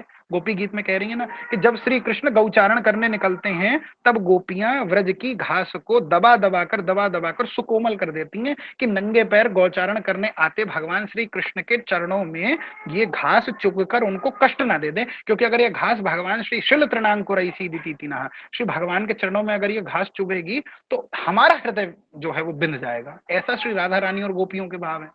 तो इतने जब सुकोमल भगवान जो व्रज की केवल घास पर चलने पर उनको कष्ट हो जाए तो बोली हमारी स्थिति हो जाती है, हमारा हृदय फट जाता है। तो अगर तुमको ये आनंद महासिंधु मैंने प्रदान कर दिया जिसका मैं खुद आस्वादन करती हूँ, मेरे प्रणय की महिमा बता दी, मैं तुम्हारे किस रस का आस्वादन करती हूँ ये रस तुम्हें प्रदान कर दिया, और इस रस से क्या आनंद प्राप्त होता है यदि ये आनंद तुम्हारे अंदर अवस्थित कर दिया, तब तुम्हारी क्या दशा होगी कृष्ण, ये तो सोच भी नहीं जा सकता, अनिर्वचनीय स्थिति है। और उस स्थिति में अगर आपको कष्ट होगा तब तो हम सह ही नहीं पाएंगी। जब इस बात को कहा तो ये जो अभी दान के दिन चल रहे हैं, तो दान लीला के जैसे विविध पक्ष है ना, कि दान शब्द का एक अर्थ होता है चैरिटी, ना भगवान दान रस का दान मांग रहे हैं गोपियों से, और दान शब्द का एक अर्थ अवदान भी होता है। तो भगवान श्री कृष्ण ने ये दान एकादशी के दिन श्री किशोरी जी के चरणों में प्रणति पूर्वक, हे स्वामिनी तुम तो सबको सब कुछ प्रदान करने वाली हो, मेरी ह्लादनी शक्ति हो, तो मेरे आह्लाद के लिए जो मुझे सतत आह्लाद में डुबोती है उसको आह्लादनी कहते हैं। तो क्योंकि आप मेरी आह्लादनी शक्ति हो तो क्या इस कृष्ण को उस रस से वंचित कर दोगी? तो भगवान श्री कृष्ण अत्यंत भाव में श्री किशोरी जी के चरणों को पकड़ के बार बार भिक्षा मांगते हैं इस रस की। तब श्री किशोरी जी भगवान से कहती हैं ठीक है ये रस तो मैं प्रदान करूंगी, पर एक ही शर्त पे करूंगी, क्योंकि इस रस को प्राप्त करके जो तुम्हारी बाह्य दशा, जो तुम्हारे देह की दशा होगी वो कैसी होगी ये उसको तुम चिंतन भी नहीं कर सकते, अनिर्वचनीय विषय है, और वो कष्ट अगर आपको हुआ तो हम सह नहीं पाएंगी। तो ऐसा होगा कि हम दोनों मिलकर एक हो जाते हैं, मैं शरीर बनूंगी, आप आत्मा बनना। आपको रसास्वादन करना है तो भीतर बैठ के आप रस का आस्वादन करना, और बाहर देह को मेरा होगा, देह मैं धारण करूंगी। तो जब कृष्ण प्रेम में, जब अपने नाम को मैं जिस रस का आस्वादन करती हूं, जब मेरे प्रणय की महिमा का तुम आस्वादन करोगे तो आंखों से अश्रु तुम्हारे निकलेंगे, लेकिन वो जो नेत्र हैं वो मेरे होंगे। जब तुम कृष्ण प्रेम में हाँ कृष्ण करके जगन्नाथ जी के सामने विगलित हो जाओगे, जब तुम जगन्नाथपुरी में विविध लीलाओं को संपादित करोगे, जब तुम गंभीरा में जाकर के तुम्हारा देह विगलित हो जाएगा, उस अत्यंत रस की पराकाष्ठा की स्थिति में देह मेरा होगा, आस्वादन तुम्हें होगा।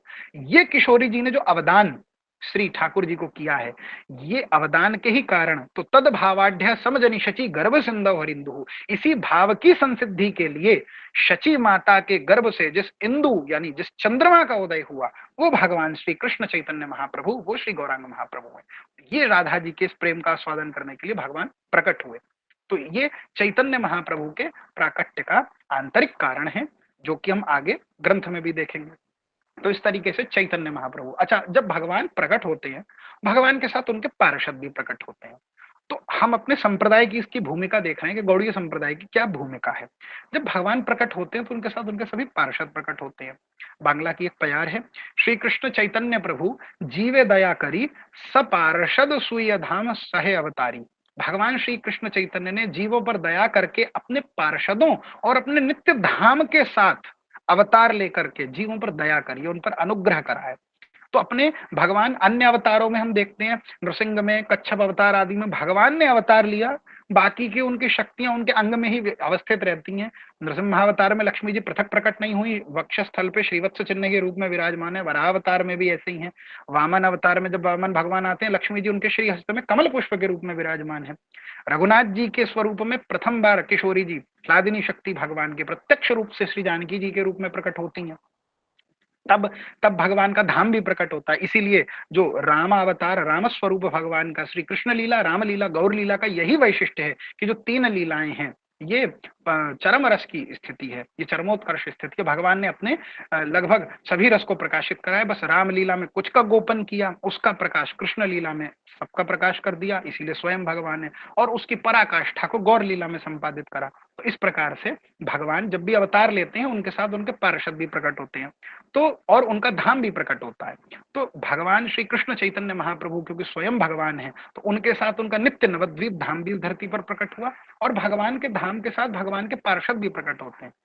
तो वर्णन आता है, कभी कर्णपूर्व वर्णन करते हैं अपने ग्रंथ गौर गणोद्देश दीपिका में, कि भगवान श्री कृष्ण का जो नित्य वृंदावन धाम है, उसमें जो कल्प वृक्ष है, जिस कल्प वृक्ष के नीचे भगवान श्री कृष्ण खड़े होते हैं और वंशिष्यंदन करते हैं, एक श्लोक है बड़ा सुंदर, कृष्ण करणामृत में प्राप्त होता है। मंदार मूले मदनाभिरामम बिंबाधरा पूरित वेणुनादम गो गोप गोपी जन मध्य संस्थम गोपम भजे गोकुल पूर्ण चंद्रम। तो मंदार मूले अर्थात कल्प वृक्ष के नीचे खड़े होकर भगवान गैयाओं के साथ, गोपियों के साथ, व्रज की रेणु में नंगे पैर और त्रिभंग ललित खड़े होकर मधुर मधुर वंशिक का चंदन करते हैं। तो जो त्रिभंग ललित वेणुवादन का कल्प वृक्ष के नीचे अवस्थित श्री कृष्ण का स्वरूप है, यही तो हमारी प्रणाली में परमोपास्य है, यही हमारे इष्ट है, इसी का हम चिंतन करते हैं, यही स्वरूप श्री राधा रमण जी का है। तो ये जो स्वरूप है भगवान का, तो इसमें जो कल्प वृक्ष है, जिसके आश्रय में भगवान खड़े होकर के वंशी नाद करते हैं, वो ही कल्प वृक्ष इस धरती पर गौर लीला की पूर्व भूमिका में भगवान के प्रकट हुआ, और उस कल्प वृक्ष के अवतार ही श्री माधवेंद्र पुरी पाद है। तो माधवेंद्र पुरी पाद हमारी संप्रदाय, हमारी परंपरा के आप्त पुरुष हैं, प्रथम पुरुष हैं, भाव भक्ति का सूत्रपात करने वाले प्रथम आचार्य हैं। भाव भक्ति का अभिप्राय, इसके पूर्व में जितने अन्य आचार्य प्रकट हुए हैं, उन्होंने वैष्णवता को स्थापित किया, भक्ति को एक चित्त वृत्ति के रूप में स्थापित किया, और भगवान की भक्ति जो है वो अत्यंत आवश्यक है, इसको तो स्थापित किया। लेकिन जो प्रेम लक्षणा, जो प्रेमा भक्ति है भगवान की, जो अत्यंत अनुराग से पूर्ण है, जो विशुद्ध रागानुगीय भक्ति है, उसका प्राकट्य अभी तक नहीं हुआ था। तो उसका प्राकट्य करने ही चैतन्य महाप्रभु अवतार लेंगे। तो उसके पूर्व में भगवान का जो कल्प वृक्ष है नित्य गोलोक के, वो कल्प वृक्ष श्रील माधवेंद्र पुरी पाद के रूप में प्रकट हुए। अभी एक श्लोक हमने बोला था मंगलाचरण करते हुए, राधानाथ समारंभाम यति माधवेंद्रार्य मध्यमाम अस्मद आचार्य पर्यंताम वंदे गुरु परंपराम। अर्थात जो भगवान श्री राधानाथ से समारंभ हुई है परंपरा, और यति माधवेंद्र अर्थात माधवेंद्र पुरी जी जिसके मध्य में आते हैं, वो जो परंपरा है, और अस्मद आचार्य पर्यंतम, तो माधवेंद्र पुरी जी जो हैं वो हमारे संप्रदाय के, इस गौड़ीय संप्रदाय के मूल पुरुष कहे जाते हैं, वो मूल पुरुष हैं। उनके द्वारा प्रेम लक्षणा और प्रेमा भक्ति का बीजारोपण हुआ है, और वो जो बीजारोपण श्री माधवेंद्र पुरी जी ने करा है इस कलयुग में, उस बीज से जो वृक्ष निकला वो ही चैतन्य संप्रदाय के रूप में परिणित हुआ। फिर उसकी विविध शाखाएं 64 महंतों के रूप में प्रकट हुई, और ये गौड़ीय संप्रदाय की एक भूमिका पूरी। तो इस प्रकार से गौड़ीय संप्रदाय अवस्थित है। श्री माधवेंद्र पुरी जी उसके प्रथम आचार्य हैं या मूल पुरुष हैं। अब एक प्रश्न ये आता है कि फिर मनमाध्व संप्रदाय कहते हैं, इसको ब्रह्म मध्व गौड़ीय संप्रदाय भी कहा जाता है। बहुत सारे लोगों को ये कंफ्यूजन है, जिज्ञासा भी रहती है, कुतर्क भी करते हैं कि ये दो संप्रदाय हैं, कि एक संप्रदाय है, कि मध्व की शाखा है, कि अलग है, कि आदि है। तो इसका सीधा सीधा निरूपण स्पष्ट रूप से हमें समझना चाहिए।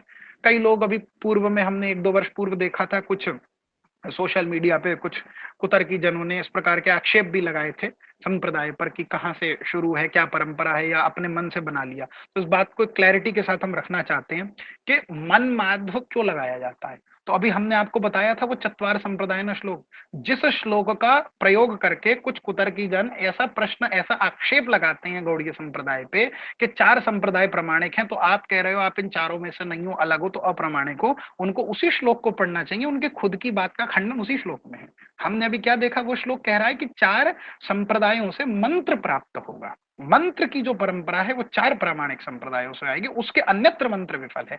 तो वो मंत्रा लीनिएज एक अलग चीज है, उपासना की लीनिएज या परंपरा एक अलग चीज है।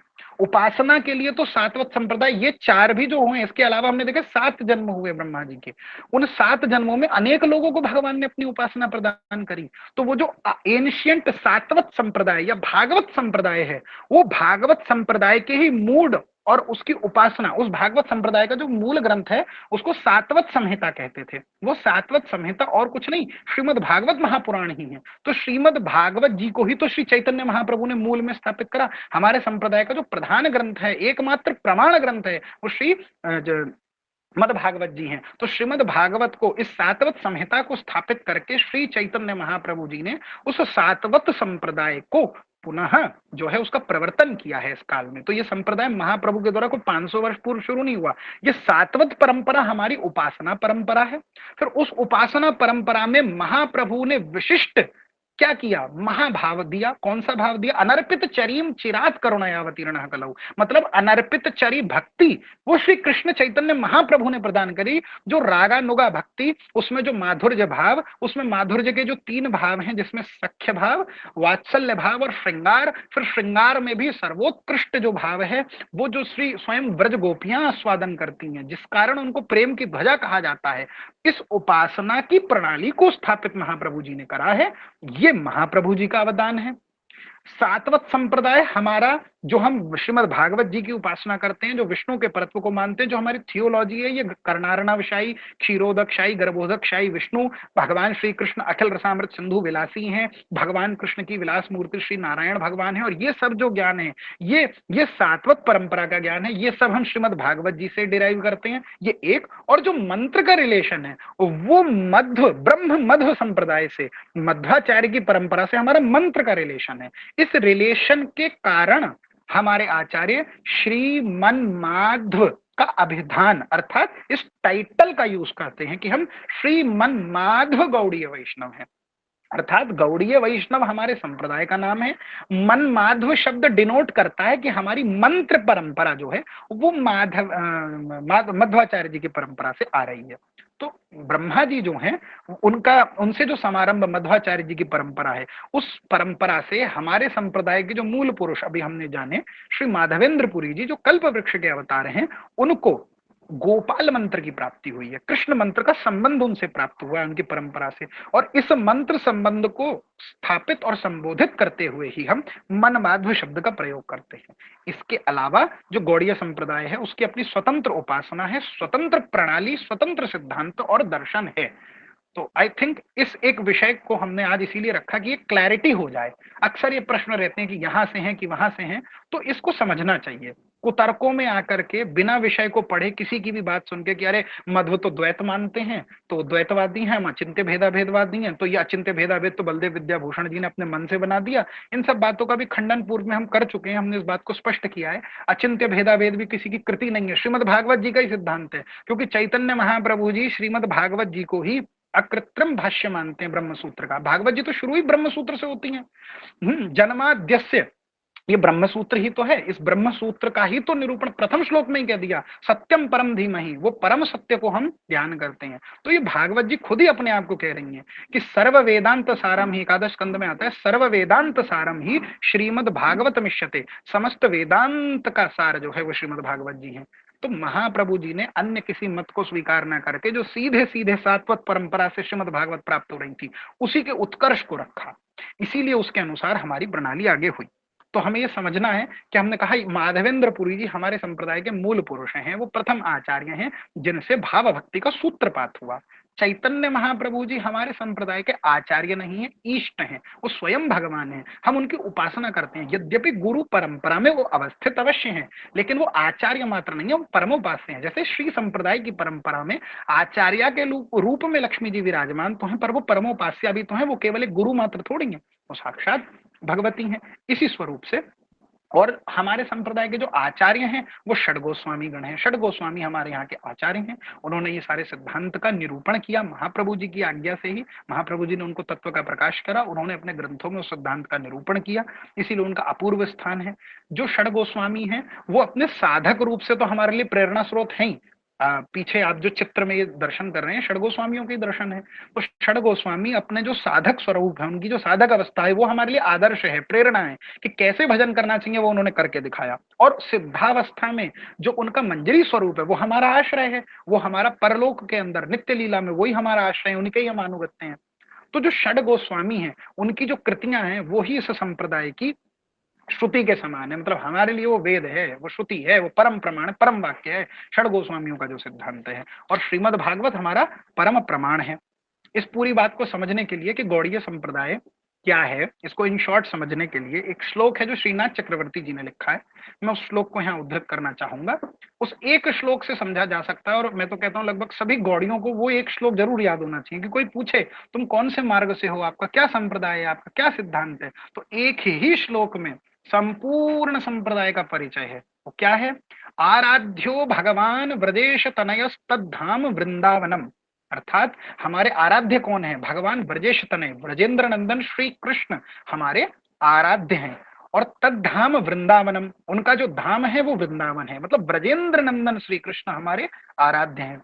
रम्या काचिद उपासना व्रजवधू वर्गेण या कल्पिता। उपासना कौन सी है? जो व्रजवधू, व्रजवधूटियां अर्थात ब्रज की गोपांगनाएं, अर्थात ब्रज गोपियों का जो भाव है, सख्य भाव भी आ गया उसमें, मात्सल्य भाव भी आ गया और श्रृंगार भाव भी आ गया। तो ये जो व्रज वधुओं का, व्रज वधु वर्ग का भाव है, ये हमारी उपासना है ना। यानी रागानुगा उपासना। रागानुगा अर्थात जो राग मार्गी भगवान के नित्य लीला के भक्त हैं, जो राग मार्ग से, राग से, प्रेम के मार्ग से श्री कृष्ण का भजन करते हैं, उनके अनुग अर्थात उनके अनुगत्य में हम भजन करना है, वो हमारी उपासना है। ये है रागानुगी का अर्थ। तो क्या कहा? रम्या काचित उपासना व्रजवधु वर्गेण या कल्पिता, व्रजवधूटियों के वर्ग की उपासना हमारी उपासना है। और श्रीमद भागवतम प्रमाण ममलम प्रेमा पुमर्थो महान। श्रीमद भागवत जी ये परम प्रमाण है। हमने कहा सात्वत संहिता है, ये वो विशुद्ध ज्ञान है जो भगवान से इस वैष्णव सात्वत भागवत मार्ग में प्राप्त हो रहा है, तो वो हमारे लिए परम प्रमाण है। और प्रेमा पुमर्थो महान, हमारा जो पंचम पुरुषार्थ है, हम प्रेम को स्वीकार करते हैं। सनातन धर्म में 4 पुरुषार्थों की बात है, आप सब परिचित होंगे, धर्म अर्थ काम और मोक्ष। पर यहाँ मोक्ष को भी गौण करके पंचम पुरुषार्थ के रूप में प्रेम की अवस्थिति। यहाँ मैं एडिशन में एक बात जरूर बताना चाहूंगा, हमारे संप्रदाय का जो प्रयोजन है वो प्रेम है। प्रयोजन भगवान के किसी धाम में प्रवेश करके सेवा करना नहीं है। समझिए, प्रयोजन का मतलब होता है goal. We are not aspiring for just entering in Bhagwan dham और एंगेजिंग इन हिज लीला और even to say merging into himself. ऐसा भी नहीं कि हम भगवान में विलय हो जाना चाहते, नहीं, ये नहीं है प्रयोजन। प्रयोजन प्रेम की ही प्राप्ति एकमात्र प्रयोजन है। इसका प्रमाण स्वयं महाप्रभु ने दिया है। शिक्षाष्टकम का अंतिम श्लोक दृष्टव्य है। क्या कह रहे हैं चैतन्य महाप्रभु जी? आशलिष्य व पादरताम पिनष्टु माम। अर्थात आशलिष्य, मुझको आलिंगन दे करके या तो हृदय से लगा लें, कौन? भगवान। दूसरा, और अदर्शनान मर्म हतान करो तुआ, या फिर अदर्शन, मुझको दर्शन न देकर अत्यंत विरह देकर मेरे मर्म, मेरे चित्त को अत्यंत आहत करें, मुझे अत्यंत कष्ट दें भगवान। यथा तथा व विदधातु लंपटो, वो लंपट, वो शिखंड मौली भगवान श्री कृष्ण कुछ भी कर लें इनमें से, मत प्राणनाथस्तु स एव ना परा, लेकिन मेरे प्राणनाथ वही रहेंगे। ये है पंचम पुरुषार्थ, ये हमारे संप्रदाय का लक्ष्य है। भक्ति, भगवान की सेवा, ये मीन्स है, अभिधेय है। प्रयोजन प्रेम है। प्रयोजन केवल भगवान के प्रेम की प्राप्ति है। प्रेम प्राप्त करना अंतिम प्रयोजन है। फिर भगवान की इच्छा, सेवा दें तो हम सेवा भगवान की करें, और अगर वो हमें कष्ट में ही रखना चाहते हैं तो बेशक कष्ट में रखें, लेकिन हमारे हृदय में उनका प्रेम अवस्थित है। और श्री चैतन्य महाप्रभु और मतमिदम तत्राग्रहो ना परा, और श्री चैतन्य महाप्रभु जी का ये मत है, और इसके अलावा हमारा कोई आग्रह नहीं है। तो ये जो है संपूर्ण गौड़ीय सिद्धांत संक्षिप्त में एक श्लोक में आया। अब समय का तो काफी अतिक्रमण हो रहा है, मैं 10 मिनट में और बात को अपनी वाइंड अप करता हूं। तो ये हमने देखा, एक संप्रदाय की रूपरेखा को देखा। फिर हमारे यहाँ 3, जो उपासना की दृष्टि से देखें तो 3 प्रधान विषय हैं, संबंध, अभिधेय और प्रयोजन। इन 3 को हम समझते हैं, फिर हम आगे अगली कक्षा में चलेंगे। संबंध का मतलब रिलेशनशिप, संबंध तत्व क्या है। अभिधेय का मतलब होता है मीन्स टू अटेन इट, या फिर पाथ, क्या साधन है जिससे वो प्राप्त हो। जो संबंध हो गया, क्या साधन है लक्ष्य को प्राप्त करने का, दूसरा। और तीसरा होता है प्रयोजन। प्रयोजन का मतलब है गोल, हमारा लक्ष्य क्या है। तो संबंध तत्व, अभिधेय तत्व और प्रयोजन तत्व, ये 3 तत्वों का विशेष चिंतन हमारे संप्रदाय में करा गया है। इसीलिए बहुत क्लैरिटी से हमें पता है कि हमें कहाँ जाना है। ये बहुत जरूरी है। आप एक गाड़ी में बैठकर आपको पता ही नहीं है जाना कहाँ है, डायरेक्शन लेस चल रही है वो, तो आप कहीं पहुंच नहीं पाओगे। तो ये जो बात है, ये हमारे पूर्वाचार्यों ने बड़ी स्पष्टता से बता दी है। संबंध तत्व क्या है? संबंध अर्थात रिलेशनशिप। तो संबंध तत्व हमारे संप्रदाय में श्री कृष्ण है, भगवान श्री कृष्ण हमारे संबंध है। ध्यान रखिए, उस बात को नोट कर लीजिएगा, भगवान कृष्ण हमारा संबंध तत्व है, प्रयोजन नहीं। कृष्ण नहीं बनना है, कृष्ण में घुस नहीं जाना है, कृष्ण संबंध है, हमारा रिलेशनशिप जो है वो कृष्ण से है। पहली बात, अभी संबंध का महत्व हमने शुरू में देखा था। दूसरा अभिधेय तत्व, मतलब उस संबंध होने के बाद जिस लक्ष्य पे हम पहुंचना चाहते हैं वहां पहुंचने का क्या साधन है, क्या पाथ है, क्या मीन्स है उसको प्राप्त करने का। तो अभिधेय तत्व जो है वो भक्ति है हमारे। और प्रयोजन तत्व जो है, प्रयोजन अर्थात जो हमारा गोल है, वो प्रेम है। तो प्रेम हमारा अंतिम प्रयोजन है। साधन भक्ति जो हम कर रहे हैं वो साधन अभिधेय है, श्री कृष्ण से संबंध है। तो श्री कृष्ण के साथ उस संबंध का संबंध होने के बाद में इस अभिधेय भक्ति का अनुपालन करते हुए हमको परम पुरुषार्थ प्रेम को प्राप्त करना है। ये इस संप्रदाय का प्रयोजन है। इससे हमको ये क्लैरिटी होगी कि हमारी परंपरा कहाँ से शुरू है, कैसे जा रही है, कहाँ जा रही है। अब ये जो भक्ति है इसकी क्या परिभाषा है, ये हम अगले सत्र में इसकी चर्चा करेंगे कि इसकी क्या परिभाषा है। आज का सत्र काफी लंबा हो गया, लेकिन ये एक इंट्रोडक्शन भी आवश्यक था जिससे एक भूमिका बने। अगली बार जब हम चर्चा करेंगे तो ग्रंथकार का थोड़ा परिचय लेंगे, हमारे संप्रदाय के जो गोस्वामी गण है वो कैसे परमाचार्य हैं, ग्रंथ की थोड़ी हिस्ट्री भी देखेंगे कि ये जो ग्रंथ है ये कैसे जो है इसको निर्माण की कैसे विधि बनी, कैसे भूमिका बनी कि चैतन्य चरितामृत लिखा जाए। षड गोस्वामी जब इतने ग्रंथ लिख चुके थे तो क्या यूज था, क्या प्रयोजनीयता है, जो भी ना प्रयोजन, संबंध विधेय प्रयोजन, गोल, इस ग्रंथ का भी एक प्रयोजन है, क्यों लिखा गया, क्या इसका फल है। और जो हमने शुरू में संकेत किया था कि कितने प्रकार के पाठक हैं, ये सब जानेंगे। फिर ग्रंथकार ने इस ग्रंथ में क्या क्या वैशिष्ट्य है, ग्रंथकार का थोड़ा संक्षिप्त परिचय लेंगे। और इस संक्षिप्त परिचय के बाद में हम फिर जो है फिर ग्रंथ में हम प्रवेश करेंगे अगले सत्र में। आज थोड़ा काल का अतिक्रमण हो गया, पर मैं ऐसी आशा करता हूं कि जितना आज हमने विषय को समझा, एक पूर्व भूमिका निर्माण करी, वो बहुत जरूरी है। हमारे गुरुदेव कहते हैं कि जब कोई इमारत बनानी होती है, कोई बिल्डिंग बनानी है, तो उसका बेस बहुत स्ट्रांग होना चाहिए। अगर आधारशिला पक्की नहीं है, अगर नींव पक्की नहीं है, तो उसके ऊपर इमारत आप कितनी भी मजबूत बना लो वो ढह जाएगी। तो सीधे इतना विशिष्ट ग्रंथ है, इसको उठा, इस विशिष्ट ग्रंथ को प्रारंभ करने से पहले अगर हम अपनी नींव को स्ट्रांग नहीं करेंगे तो फिर मामला नहीं है। आज ही हम गुरुदेव की एक पूर्व कथा सुन रहे थे। एक बात बताते हैं, चैतन्य चरितामृत कितना वैशिष्ट है, एक पंक्ति में मैं ये बताऊं, संपूर्ण वैदिक वांग्मय, उसके अंदर दर्शन, विविध दर्शनों का आपने सुना, जिसमें कहा जाता है कि वेदांत परम शास्त्र है। वेदांत जो है वेदों का अंत, मतलब वेदों का कंक्लूजन, जिसको हम उपनिषद कहते हैं। फिर उन उपनिषद ग्रंथों में भी वेदांत का सारा सारा सार अगर किसी को जानना है तो भगवान स्वयं श्री कृष्ण के मुख से निसृत, भगवान श्री कृष्ण के मुख से निसृत जो श्रीमद् भगवत गीता है, वो भगवत गीता ही संपूर्ण वेदांत का सार है, ऐसा कहते हैं। तो भगवत गीता आप देखिए कहां से शुरू हो रही है, धर्म क्षेत्र कुरुक्षेत्र, बीच युद्ध के मैदान से भगवत गीता शुरू हो रही है।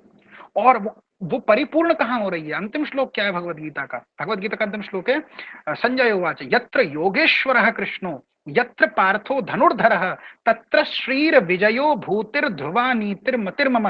जहां योगेश्वर भगवान श्री कृष्ण है और जहां पार्थ जैसे धनुर्धर ऐसे शिष्य, जहां ये दोनों विराजमान हैं, वहां विजय और श्री नित्य विराजमान है। ऐसी मेरी दृढ़ मति है, ऐसा मेरा निश्चय है, ऐसा संजय जी कह रहे हैं। तो अब देखिए ना, भगवत गीता शुरू हो रही है एक कंफ्यूजन की स्टेज से, भगवत गीता शुरू हो रही है एक युद्ध के मैदान से, और कंक्लूड कहां हो रही है, कृष्ण पर, है ना। यत्र योगेश्वर कृष्ण, जहां भगवान श्री कृष्ण योगेश्वर विराजमान है वहां विजय होगी। तो भगवत गीता का जो कंक्लूजन है, अगर आप कभी गौर करें, श्रीमद् भागवत का मंगलाचरण है। श्रीमद् भागवत वहां से शुरू हो रही है जहां भगवत गीता खत्म हो रही है। भगवत गीता आपको कंक्लूड छोड़ती है यत्र योगेश्वर कृष्णों पे, और भागवत कहती है जन्माद्यस्य यतोन्वयादि तरतश्चार्थेष्वभिज्ञ स्वराट तेने ब्रह्म हृदय आदि कवये मुह्यन्ति यत् सूरयः तेजो वारी मृदाम यथा विनिमयो यत्र सर्गो मृषा धामना स्वेन सदा निरस्त कुहकम सत्यम परम धीमहि। वो जो परम सत्य हम उसका ध्यान कर रहे हैं। वहां जिस परम सत्य को कहा कि जहां कृष्ण विराजमान है वहां श्री योगी, यहाँ उसी परम सत्य का ध्यान से ही शुरू, गीता जहां कंक्लूड हुई है उस कंक्लूजन के ध्यान से भागवत जी शुरू हो रही है। फिर भागवत जी का पूरा वांग में, और भागवत जी कहाँ कंक्लूड हो रही हैं, नाम संकीर्तनम यस्य सर्व पाप प्रणाशनम प्रणामो दुख शमनस्तन नमामि हरिम परम। भागवत का कंक्लूजन क्या आया कि नाम संकीर्तन जहां पर है, सर्व पाप प्रणाशनम, सब पापों का विनाश होता है नाम संकीर्तन से, और प्रणामो दुख शमनस्तन नमामि हरिम परम, उन परम भगवान श्री हरि को हम नमस्कार करते हैं। तो गीता के कंक्लूजन से भागवत की भूमिका बनी और भागवत का मंगलाचरण प्रारंभ हुआ, और भागवत का जहां कंक्लूजन नाम संकीर्तनम यस्य सर्व पाप प्रणाशनम, उस कलौ संकीर्तन प्राय यजंती ही सुमेधसा, उस कलयुग में संकीर्तन को प्रकट करने के लिए जिन भगवान श्री कृष्ण का उदय हुआ, प्राकट्य हुआ कृष्ण चैतन्य के रूप में। अभी हमने क्या देखा कि राधा जी से क्या कहा था, माँ कहाँ खत्म हुई, हमने भागवत देखी, नाम संकीर्तनम यस्य सर्व पाप प्रणाशनम, नाम संकीर्तन से सभी पापों का नाश हो जाता है, तो वो नाम संकीर्तन पर कंक्लूड कर रही है। और चैतन्य महाप्रभु के अवतार की भूमिका में हमने क्या देखा कि केवल मधुसूदन चला गया, मधुसूदन नाम को सुनते ही श्री किशोरी जी अत्यंत आर्त होकर मूर्छित हो जाती हैं, और उस स्थिति को देख करके फिर भगवान जो है बड़ा विचार करते हैं, और तीन जिज्ञासाएं श्री कृष्ण के हृदय में उदित होती हैं कि स्वाद्यो ये नाथ भूत मधुरिमा, क्या मेरा रस है जिसका ये आस्वादन करती हैं, इनके प्रेम की महिमा क्या है, और उसका आस्वादन करके क्या उनको आनंद मिलता होगा, और फिर उससे किस प्रकार किशोरी जी के अवदान वरदान औदार्य से श्री कृष्ण को इस विशिष्ट रूप की प्राप्ति, और राधा कृष्ण एक होकर के श्री चैतन्य महाप्रभु जी के रूप में प्रकट होते हैं, और फिर चैतन्य चरितामृत की भूमिका बनती है। तो सोचिए, जिस ग्रंथ की पूर्व भूमिका में पूरी गीता और पूरी भागवत जिसकी नींव में लगी है, उसको स्टार्ट करना इतना आसान तो नहीं होगा।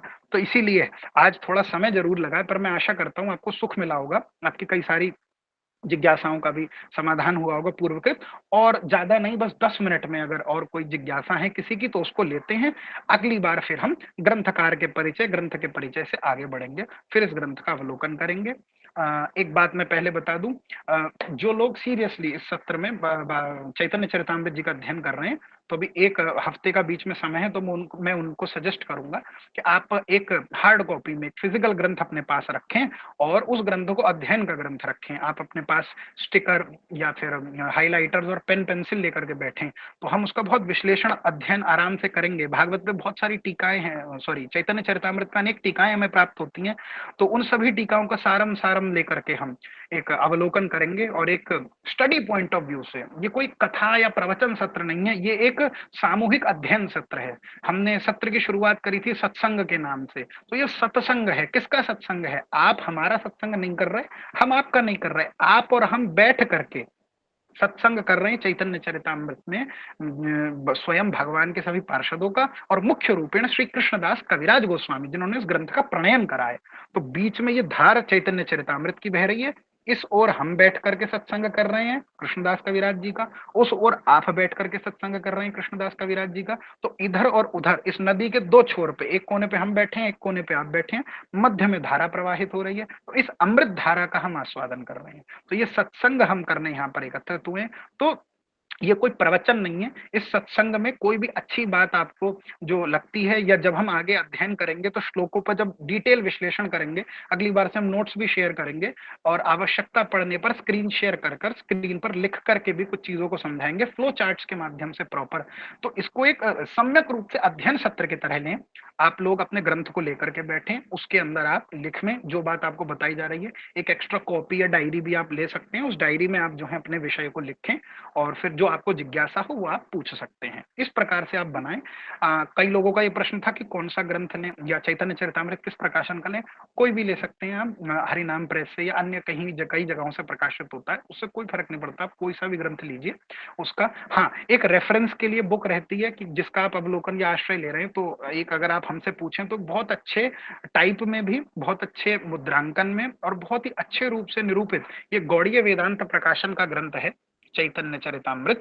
इसका ये जो आदि लीला का प्रथम भाग है। तो जो लोग ये पूछ रहे थे कि ग्रंथ का दर्शन कराएं या कौन से ग्रंथ से हम लेना चाहते हैं अगर, तो आप इस ग्रंथ को ले सकते हैं। अगर आपके पास पहले से कोई दूसरा ग्रंथ है तो अच्छी बात है, आप उससे अध्ययन कर लीजिए, कोई समस्या नहीं है। इसको आप ले सकते हैं और फिर इसका आप सम्यक रूप से अध्ययन करें। अभी 1 सप्ताह का समय है, अगली कक्षा में दशहरे के दिन अगली कक्षा होगी, सत्र होगा, तो उसके पूर्व में आप तब तक इस ग्रंथ को मंगा सकते हैं और फिर आप अध्ययन हम अगली बार से चालू करते हैं। ठीक है, तो अभी 5-10 मिनट का समय और लेते हैं और 10 मिनट में किसी के भी कोई प्रश्न हो, कोई जिज्ञासा आज हमने जितनी चर्चा करी उसके संदर्भ में, तो संक्षिप्त में बस कुछ प्रश्न करें, अगली बार से फिर हम आगे कंटिन्यू करेंगे।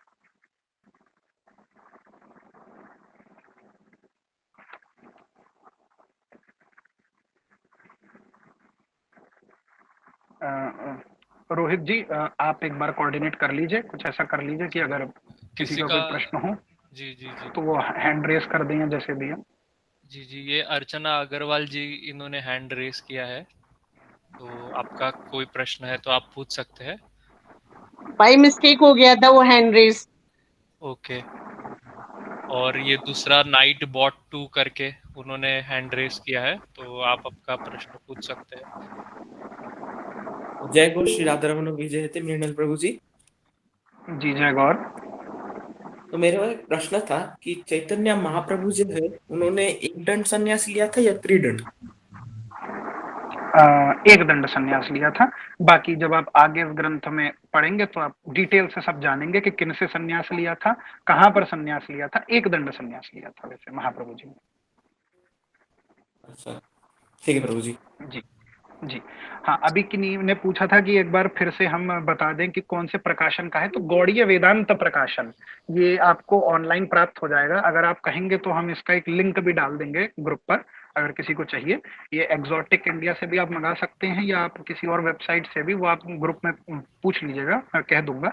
तो ये इंटरनेशनल गौड़ीय वेदांत पब्लिकेशंस का ग्रंथ है चैतन्य चरितामृत, ये आप मंगा सकते हैं अगर आप पूछें तो। ये इसके अन्यत्र और भी कोई अगर आपकी रुचि है तो आप उस ग्रंथ से कर सकते हैं। ये गौरव मंडल जी पूछ रहे हैं कि लास्ट में चैतन्य महाप्रभु में क्या बोले थे, वो श्लोक के लास्ट में, कौन से श्लोक के लास्ट में?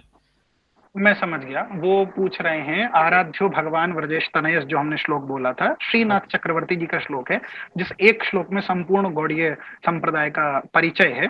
तो उसकी अंतिम पंक्ति है, श्री चैतन्य महाप्रभोर मतमिदम तत्राग्रहो ना परः। कहीं कहीं पाठ भेद में तत्रादरो ना परः भी प्राप्त होता है। इसका अभिप्राय है कि श्री चैतन्य महाप्रभोर मतमिदम, ये जो अभी तक हमने 3 पंक्तियों में बात करी, ये ही चैतन्य महाप्रभु जी का मत है। और तत्राग्रहो ना परा, इसके अलावा हमारा और कोई आग्रह नहीं है। अर्थात जो महाप्रभु जी का मत है, जो उन्होंने निरूपित किया, यही हमारा आग्रह है, यही हमारा एलिजियंस है, इसी के हम बायस्ड हैं। इसके अलावा हम और कुछ स्वीकार नहीं करते हैं। ये है, ये श्लोक भी हम आपको भेज देंगे ग्रुप पर लिख करके, विकास श्लोक में। जी जी, विकास शर्मा जी, आपको कुछ प्रश्न है? Yup yup. प्रभु जी धन्यवाद, प्रणाम, हरे कृष्णा, जय गौर। जय गौर। सो मैं ये जो एक शब्द मैंने काफी जगह सुना है कि राधा रानी जी भगवान जी की अनादिनी शक्ति है, आपने भी वो शब्द का यूज किया। सो आप उस पर एलॉबरेट कर सकते हो कि उस शब्द का मीनिंग क्या है?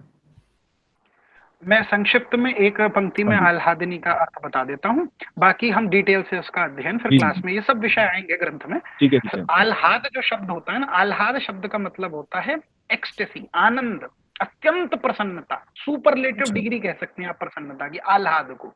तो हम्म। आह्लाद शब्द से, जो प्रहलाद जी है ना भगवान के परम भक्त, उनका नाम हाँ भी जी। आह्लाद शब्द से ही बना है। जब अच्छा। प्रहलाद जी की जो माता जी है कयाधु जी, जब वो गर्भवती थी और देवराज हाँ इंद्र जी। उनका अपहरण कर कर ले गए थे, तो नारद जी ने हम्म उनको रक्षा करी थी, उनको बद्रिकाश्रम ले गए, फिर वहां उनको सत्संग कराया था नारद जी ने। तो हम्म नारद जी के सत्संग सुनती थी प्रहलाद जी की माता जी। उस हम्म सत्संग को सुन के गर्भ में ही प्रहलाद जी को वो सब प्राप्त हो गया था, भगवान के संस्कार, ये सब भागवत आदि हम्म ग्रंथ। तो जब उनका जन्म हुआ था तो ब्रह्म मुहूर्त हम्म में जन्म हुआ और सुबह सुबह सूर्य उदय हो रहा है, तो सूर्य के उदय से अत्यंत आनंद की प्राप्ति हो रही थी। तो नारद जी ने कहा, ये जो प्रभात का प्रथम आनंद या प्रथम आह्लाद है, तो जिसके हम्म जन्म होते ही प्रभात का प्रथम आह्लाद हमें प्राप्त हुआ, तो हम उसका नाम प्रहलाद रखते हैं। तो आह्लाद शब्द से उनका भी नाम बना है। आह्लाद शब्द का मतलब होता है एक्सटेसी, ecstasy, अत्यंत ओके, प्रसन्नता, आनंद। तो आह्लादिनी शक्ति, तो आह्लाद शब्द से ही बना समझ ह्लादिनी। गया। ह्लादिनी का मतलब हो जाए जो भगवान को परम आनंद की प्राप्ति कराती है। भगवान के बारे में आपने सुना है, हमने मंगलाचरण में श्लोक है, सच्चिदानंद रूपाय, सच्चिदानंद सत, रूपाय। चित और आनंद। तो जो आनंद स्वरूप है, आनंद की प्राप्ति कराने वाली जो भगवान की शक्ति है, हम्म जो हम्म स्वरूप शक्ति है भगवान की, भगवान ही स्वयं है, भगवान की ही वो शक्ति है, वो आह्लादिनी या ह्लादिनी शक्ति श्री राधिका है, जो हम्म भगवान को आनंद देती है। कृष्ण जो आनंद, अखिल रसामृत सिंधु विलासी, जो आनंद के सिंधु, उनको भी जो आनंद प्रदान करती हैं, वो ह्लादिनी है। ये हलादनी का एक लाइन में अर्थ है, बाकी डिटेल जी से हम इसका आगे जी ग्रंथ में निरूपण करेंगे। जी, बहुत बहुत धन्यवाद। हरे कृष्ण। हरे जी कृष्ण। नाइट बॉट जी, उनका कुछ प्रश्न है, उन्होंने हैंड रेस किया है। प्रभु जी फिर से एक और क्वेश्चन जिज्ञेस करूंगा, वो है जी क्या हर वैष्णव को मुद्रा धारण करना चाहिए, पंच मुद्रा? ये ग्रंथ के अंदर जब हम पढ़ेंगे, जब इसमें सनातन शिक्षा के अंदर उसका निरूपण आएगा, फिर हम स्मृति ग्रंथों का वहां चर्चा करेंगे डिटेल से, तब हम इस विषय की बात करेंगे। आज के विषय से संबंधित ये प्रश्न नहीं है। आपने जो पूछा वो वैष्णवता का एक संस्कार है। वैष्णव के अंदर जैसे हम ऊर्ध्व पुंड्र आदि धारण करते हैं, ऐसे ही मुद्रा धारण का भी विधान हरिभक्ति विलास में स्वयं कृष्ण चैतन्य महाप्रभु जी ने सनातन शिक्षा में सनातन गोस्वामी जी को आज्ञा करी। फिर आगे हरिभक्ति विलास में कैसे गोपाल भट्ट गोस्वामी जी ने उसका प्रणयन करा और उसमें विधान करा है, ये सब हम देखेंगे। तो ग्रंथ के क्रम में जब ये विषय आएगा ना सनातन शिक्षा का, तब हम हरिभक्ति विलास का भी एक संक्षिप्त सत्र, मतलब हरिभक्ति विलास तो इतना बृहद ग्रंथ है, उस पर तो चर्चा नहीं हो सकती, पर उसका एक इंट्रोडक्शन, वो स्मृति ग्रंथ है, स्मृति ग्रंथ का क्या अर्थ होता है, उस ग्रंथ की क्या प्रयोजन था, और एक शॉर्ट इंट्रोडक्शन उस ग्रंथ के बारे में देंगे। तब हम आपको इस प्रकार की सब चीजें समझाएंगे और इसमें क्या क्या करणीय है, कैसे कैसे सब करा जाता है, तब आपको डिटेल में इसके बारे में हम बताएंगे और इसका महात्म्य भी बताएंगे। ठीक है। ओके प्रभु जी, बहुत बड़ा गौरव धन्यवाद। गौरव मंडल जी पूछ रहे हैं कि वैदिक सेक्ट से पहले ग्रंथ था, उसका क्या नाम है? वैदिक सेक्ट से पहले जो ग्रंथ है उसका क्या नाम है? वैदिक सेक्ट से पहले कोई ग्रंथ नहीं है। हमने बताया भगवान ने ज्ञान दिया है। सात्वत ग्रंथ तो पहले और आगे, ग्रंथ की कोई टाइमलाइन नहीं है, दोनों ही अपौरुषेय हैं। हमने कहा वेद भी अपौरुषेय है, नित्य है, सनातन है। जैसे वेद सनातन है, ऐसे ही आगम ग्रंथ वैष्णव आगम भी सनातन है। सात्वत संहिता श्रीमद् भागवत जी भी सनातन है। सनातन मतलब एटर्नल है। हम बस ये कह रहे थे कि वेद के प्राकट्य के पूर्व, मतलब वो भी एटर्नली किसी कल्प विशेष में, जब भगवान से ब्रह्मा जी का अमुक जन्म, मानिए नासिका से या पद्मनाभ से भगवान के ब्रह्मा जी का जन्म हो गया, उस जन्म होने के बाद में ब्रह्मा जी लोक सृष्टि करेंगे, फिर ब्रह्मा को वेद का ज्ञान भगवान पुनः देंगे, फिर आगे सृष्टि होगी, तब वैदिक ज्ञान प्रैक्टिकली इंप्लाई होगा ना। ऐसा नहीं है पैदा हुआ है तब वेद का ज्ञान, वो अप्लाई होगा। तो उसके भी पूर्व में भगवान जो दे रहे थे वो सात्वत शिक्षा भगवान ने दी है। उन्हीं से विविध संहिताओं का निर्माण हुआ है आगम की। जैसे नारद पंचरात्र, आपने ये शब्द सुना होगा, तो 5 अहोरात्र में नारद जी को भगवान ने जो ज्ञान दिया था उसे नारद पंचरात्र कहते हैं। ऐसे हयशीर्ष पंचरात्र है, भगवान हयग्रीव ने शिव जी की परंपरा में शिव जी को जो ज्ञान दिया है वो हयशीर्ष पंचरात्र है। ये सब विविध संहिताएं हैं। आगम कोई एक बुक नहीं है, आगम के अंदर अनंत संहिताएं हैं, बहुत सारी संहिताएं हैं। वर्तमान में कई प्राप्त हैं, कई विलुप्त हो चुकी हैं। इस प्रकार से तो हमने बताया कि उसके पूर्व में सात्वत संप्रदाय चलता था। सात्वत धर्म है, भागवत धर्म है, सब भगवान के अनुगत्य हैं, और महाभागवतों का हमने नाम बताया। तो वो एक परंपरा है। ऐसा नहीं है उसके पहले, वेद के पहले कोई दूसरी बुक थी। वेद भी एटर्नल है, वो सब भी एटर्नल है। वैष्णव आगम भी एटर्नल है, वेद भी एटर्नल है। प्राकट्य की बात बताई थी जी। जी तो लिंक जो है इस क्लास का वो यूट्यूब पे अपलोड किया जाएगा और ग्रुप में शेयर किया जाएगा। तो अभिषेक मोहित्रा जी, इनका कुछ प्रश्न है, इन्होंने हैंड रेस किया है, आप पूछ सकते हैं। हरे कृष्णा। मेरा प्रश्न ये था कि जैसे कि भगवान श्री कृष्ण को हम लोग अखिल रसामृत सिंधु सार विग्रह कहते हैं, श्री रूप गोस्वामी पाद ने ऐसा कहा है। और हम जी जानते भी हैं कि स्वयं भगवान सच्चिदानंद विग्रह है, स्वयं आनंद सिंधु है। तो जी हमारी बुद्धि में ये नहीं समझ में आता कि स्वयं साक्षात जो परब्रह्म पूर्ण पुरुषोत्तम है, जो आनंद स्वरूप स्वयं साक्षात वही है, तो उनको आनंद कैसे कोई दूसरी शक्ति दिया जाए? मतलब उनको, जैसे आपने कहा, आप श्री राधा रानी स्वयं भगवान को आह्लादित करती है अथवा तो आनंद प्रदान करती है, तो स्वयं भगवान तो साक्षात आनंद स्वरूप ही है। तो ये बुद्धि के परे की विषय हो जाती है। बहुत अच्छा प्रश्न किया है आपने। जब वो खुद ही आनंद स्वरूप है। भगवान के अंदर एक दोष है बहुत बड़ा, आत्मारामता का दोष है। वो आत्मा में रमण करते हैं, अपने आप में खुद ही रमण करते हैं। ये आपको प्रथम अध्याय में प्राप्त होगा इसका उत्तर। जब हम प्रथम अध्याय का अवलोकन करेंगे उस क्रम में हम आपको इस बात को समझाएंगे। यही तो वैशिष्ट्य है कि जो खुद आनंद स्वरूप है उसको भी आनंद की भिक्षा मांगनी पड़ गई। जब हम प्रथम उसका अवलोकन करेंगे, भगवान की 3 प्रकार की शक्तियां देखेंगे, तब आएगा। भगवान के अंदर ह्लादिनी शक्ति है, क्योंकि मैं चलो संक्षिप्त में एक लाइन में आपको उत्तर देता हूँ, बाकी तब डिटेल में पढ़ेंगे। ह्लादिनी है जो आनंद है ना, आनंद एक एब्स्ट्रैक्ट कॉन्सेप्ट है, ठीक है, ये कोई स्थूल चीज नहीं है, फिजिकली एग्जिस्ट नहीं करता है, एब्स्ट्रैक्ट कॉन्सेप्ट है, सटल है, सूक्ष्म है। अब भगवान एक्सटर्नली उसको रेलिश नहीं कर सकते। आपने कहा ना कि भगवान तो आनंद स्वरूप है, तो आनंद का उनके अंदर ही तो विराजमान है, तभी तो शांत नेत्र बंद करके क्षीर सागर में भगवान क्या कर रहे हैं, वो किस पे मेडिटेट कर रहे हैं, वो किसी का ध्यान थोड़ी कर रहे हैं। भाई शिव जी कैलाश में नेत्र बंद करके बैठे हैं, भगवान नारायण का ध्यान कर रहे हैं, ब्रह्मा जी नेत्र बंद करके बैठे हैं, भगवान नारायण का, शिव, लेकिन नारायण किसका कर रहे हैं, नारायण थोड़ी करेंगे शिव जी का या ब्रह्मा जी का या किसी अन्य का ध्यान। तो नारायण क्या कर रहे हैं, नारायण कुछ नहीं कर रहे, नेत्र बंद करके जब भगवान विराजमान है तो आत्मानंद में, अपने स्वयं के आनंद में रमण कर रहे हैं, लेकिन वो बहुत सूक्ष्म है, वो भीतर विराजमान है। भगवान खुद ही आनंद, सच्चिदानंद स्वरूप है, उसको एक्सटर्नली रेलिश नहीं कर पा रहे भगवान। तो उसको एक्सटर्नल रेलिश करने के लिए भगवान बाह्य अपनी दिव्य इंद्रियों से जब लीला संपादित करना चाहे, भगवान जब अपने आनंद को रेलिश करना चाहते हैं, उसे लीला कहते हैं। तो भगवान जब अपने आनंद को एक्सटर्नली रेलिश करना चाहते हैं, तब भगवान की संधिनी, संवित और ह्लादिनी जो 3 शक्तियां हैं, उसमें से संधिनी शक्ति ही एब्स्ट्रैक्ट जो ह्लादिनी है उसके रूप में पर्सोनिफाई होकर प्रकट होती है। वही श्रीमती राधिका है, वही श्री लक्ष्मी है, वही श्री सीता है, वही व्रज गोपांगना है, वही महिषियां हैं द्वारिका की। तो ये लीला वशात कैसे वो भगवान का आनंद जब एक्सटर्नली प्रकट होकर भगवान को आनंद की प्राप्ति कराता है, तो भगवान से ही एको ज्योतिर्भूत भेदा राधा माधव रूपकम, एक ही प्रकाश से भगवान का द्वितीय एक वपु, उनका ही अभिन्न स्वरूप प्रकट होता है श्री राधिका के रूप में, और कैसे भगवान को आनंद की प्राप्ति कराता है। ये है विषय। आशा करता हूं आपको समझ आया होगा, और अगर थोड़ा नहीं आया तो जब हम इसको डिटेल में देखेंगे तब समझेंगे। ठीक है, ठीक। श्रुति गुलाटी जी, आपको कुछ प्रश्न है? हरे कृष्णा प्रभु जी, जय गौर।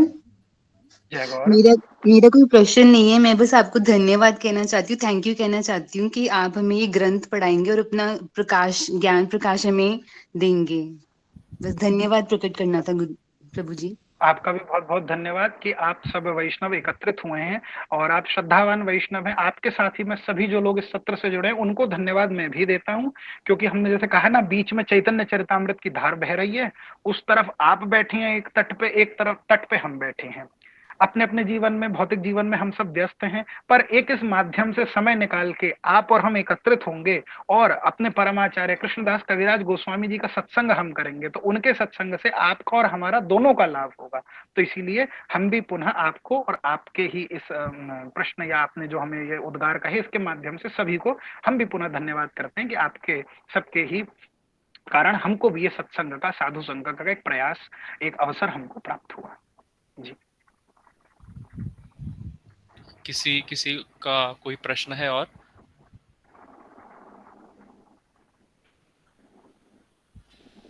तो लगता है किसी का कोई प्रश्न नहीं है अभी। तो हम श्री मृणाल शर्मा जी का बहुत बहुत आभार व्यक्त करते हैं कि उन्होंने अपना कीमती समय देके हमको इस ग्रंथ का अध्ययन करा रहे हैं, और इसी प्रकार वो हमको अध्ययन कराते रहे और इस चैतन्य चरितामृत ग्रंथ को, जो अमृत है, उसका हमको पान कराते रहे। तो अगले शनिवार को हम वापस 9 बजे मिलेंगे इसी वक्त, और जो भी आपको अगर कुछ प्रश्न है, कुछ है, तो आप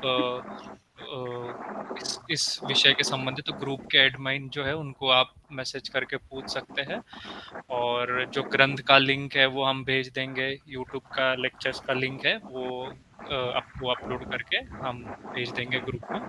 तो यहीं पे हम विश्राम लेते हैं। भगवान के नाम का स्मरण करके मैं भी अपने वक्तव्य को विराम देता हूँ। जय श्री कृष्ण चैतन्य प्रभु नित्यानंद, श्री अद्वैत गदाधर श्रीवासादि गौर भक्त वृंद। हरे कृष्ण कृष्ण कृष्ण हरे हरे, हरे राम राम राम हरे हरे। श्री राधा रमण लाल की जय, श्री गोपाल भट्ट गोस्वामी जी महाराज की जय। तो सभी को जय गौर, जय श्री राधे श्याम। जय गौर। जय